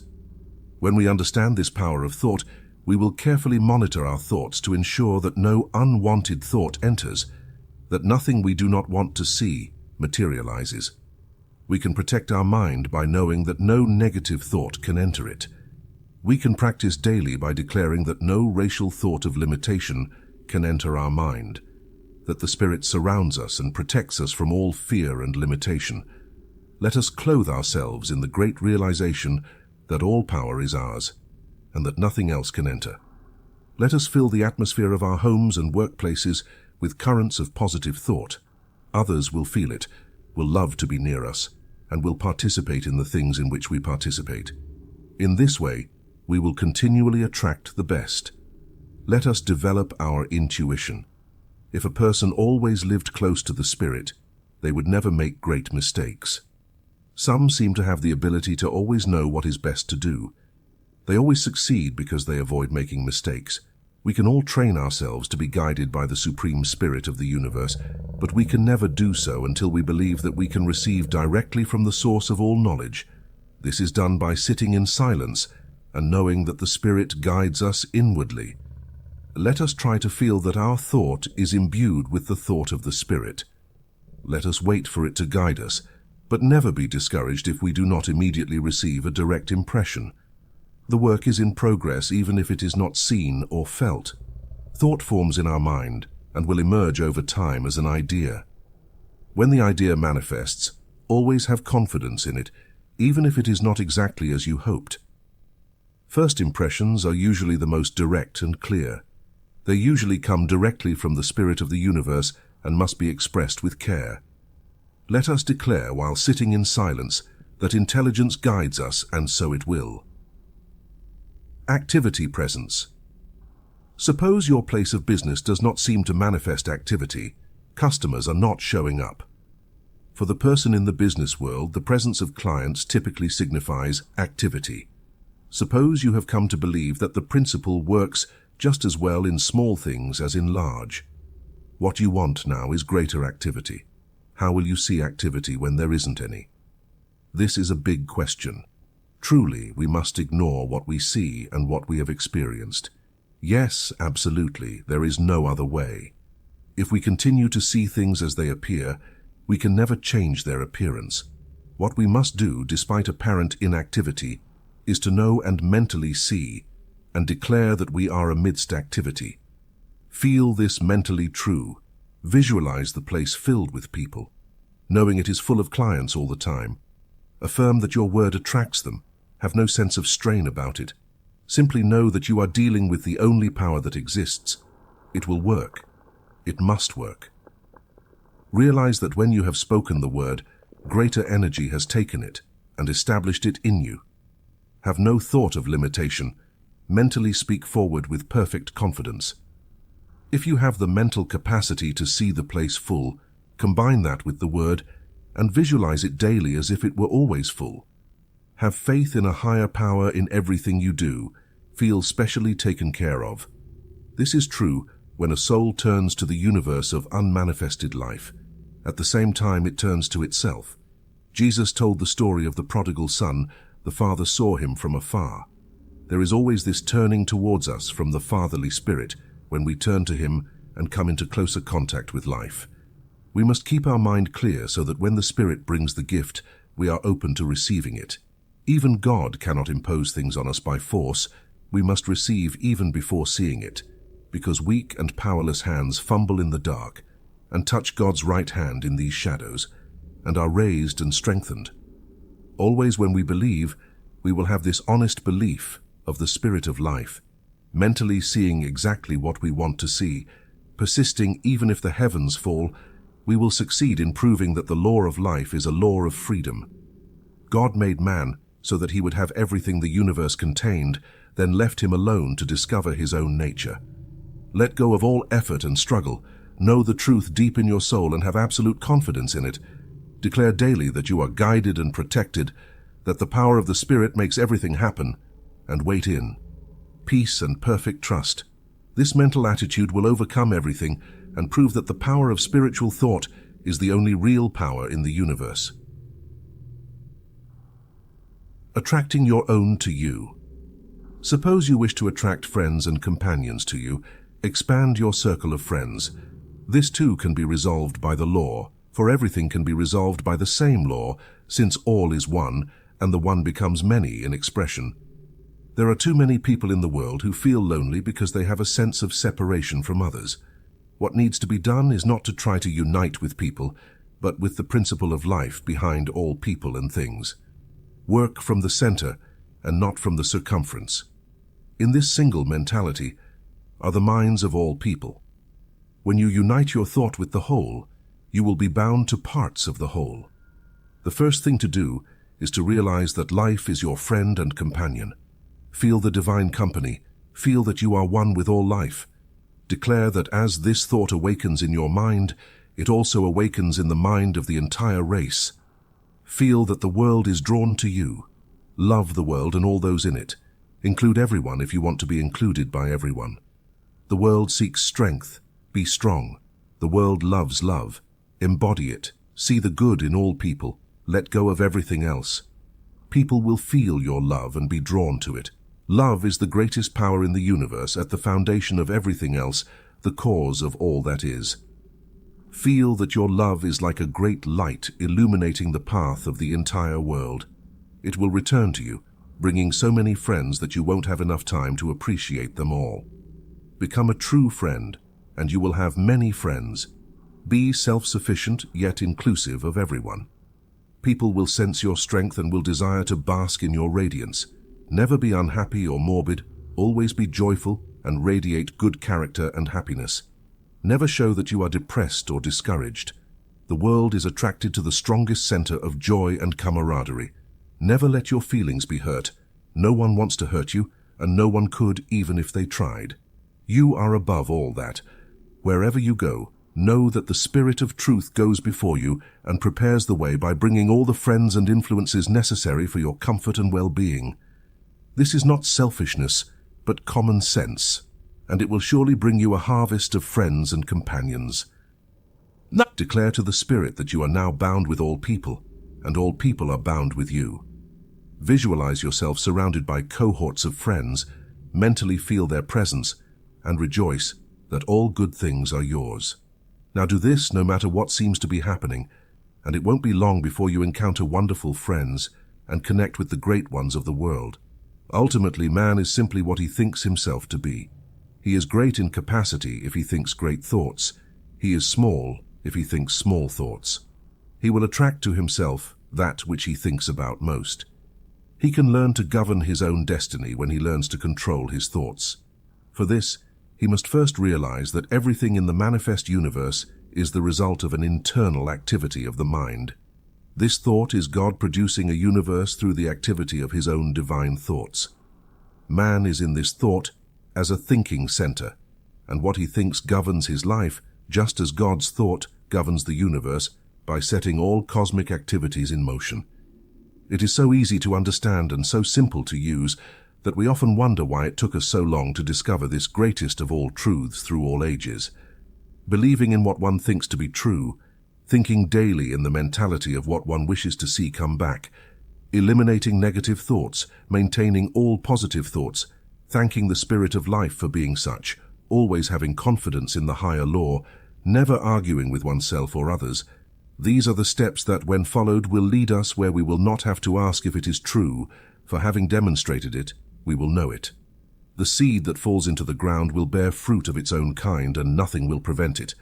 Let those who have ears to hear, hear.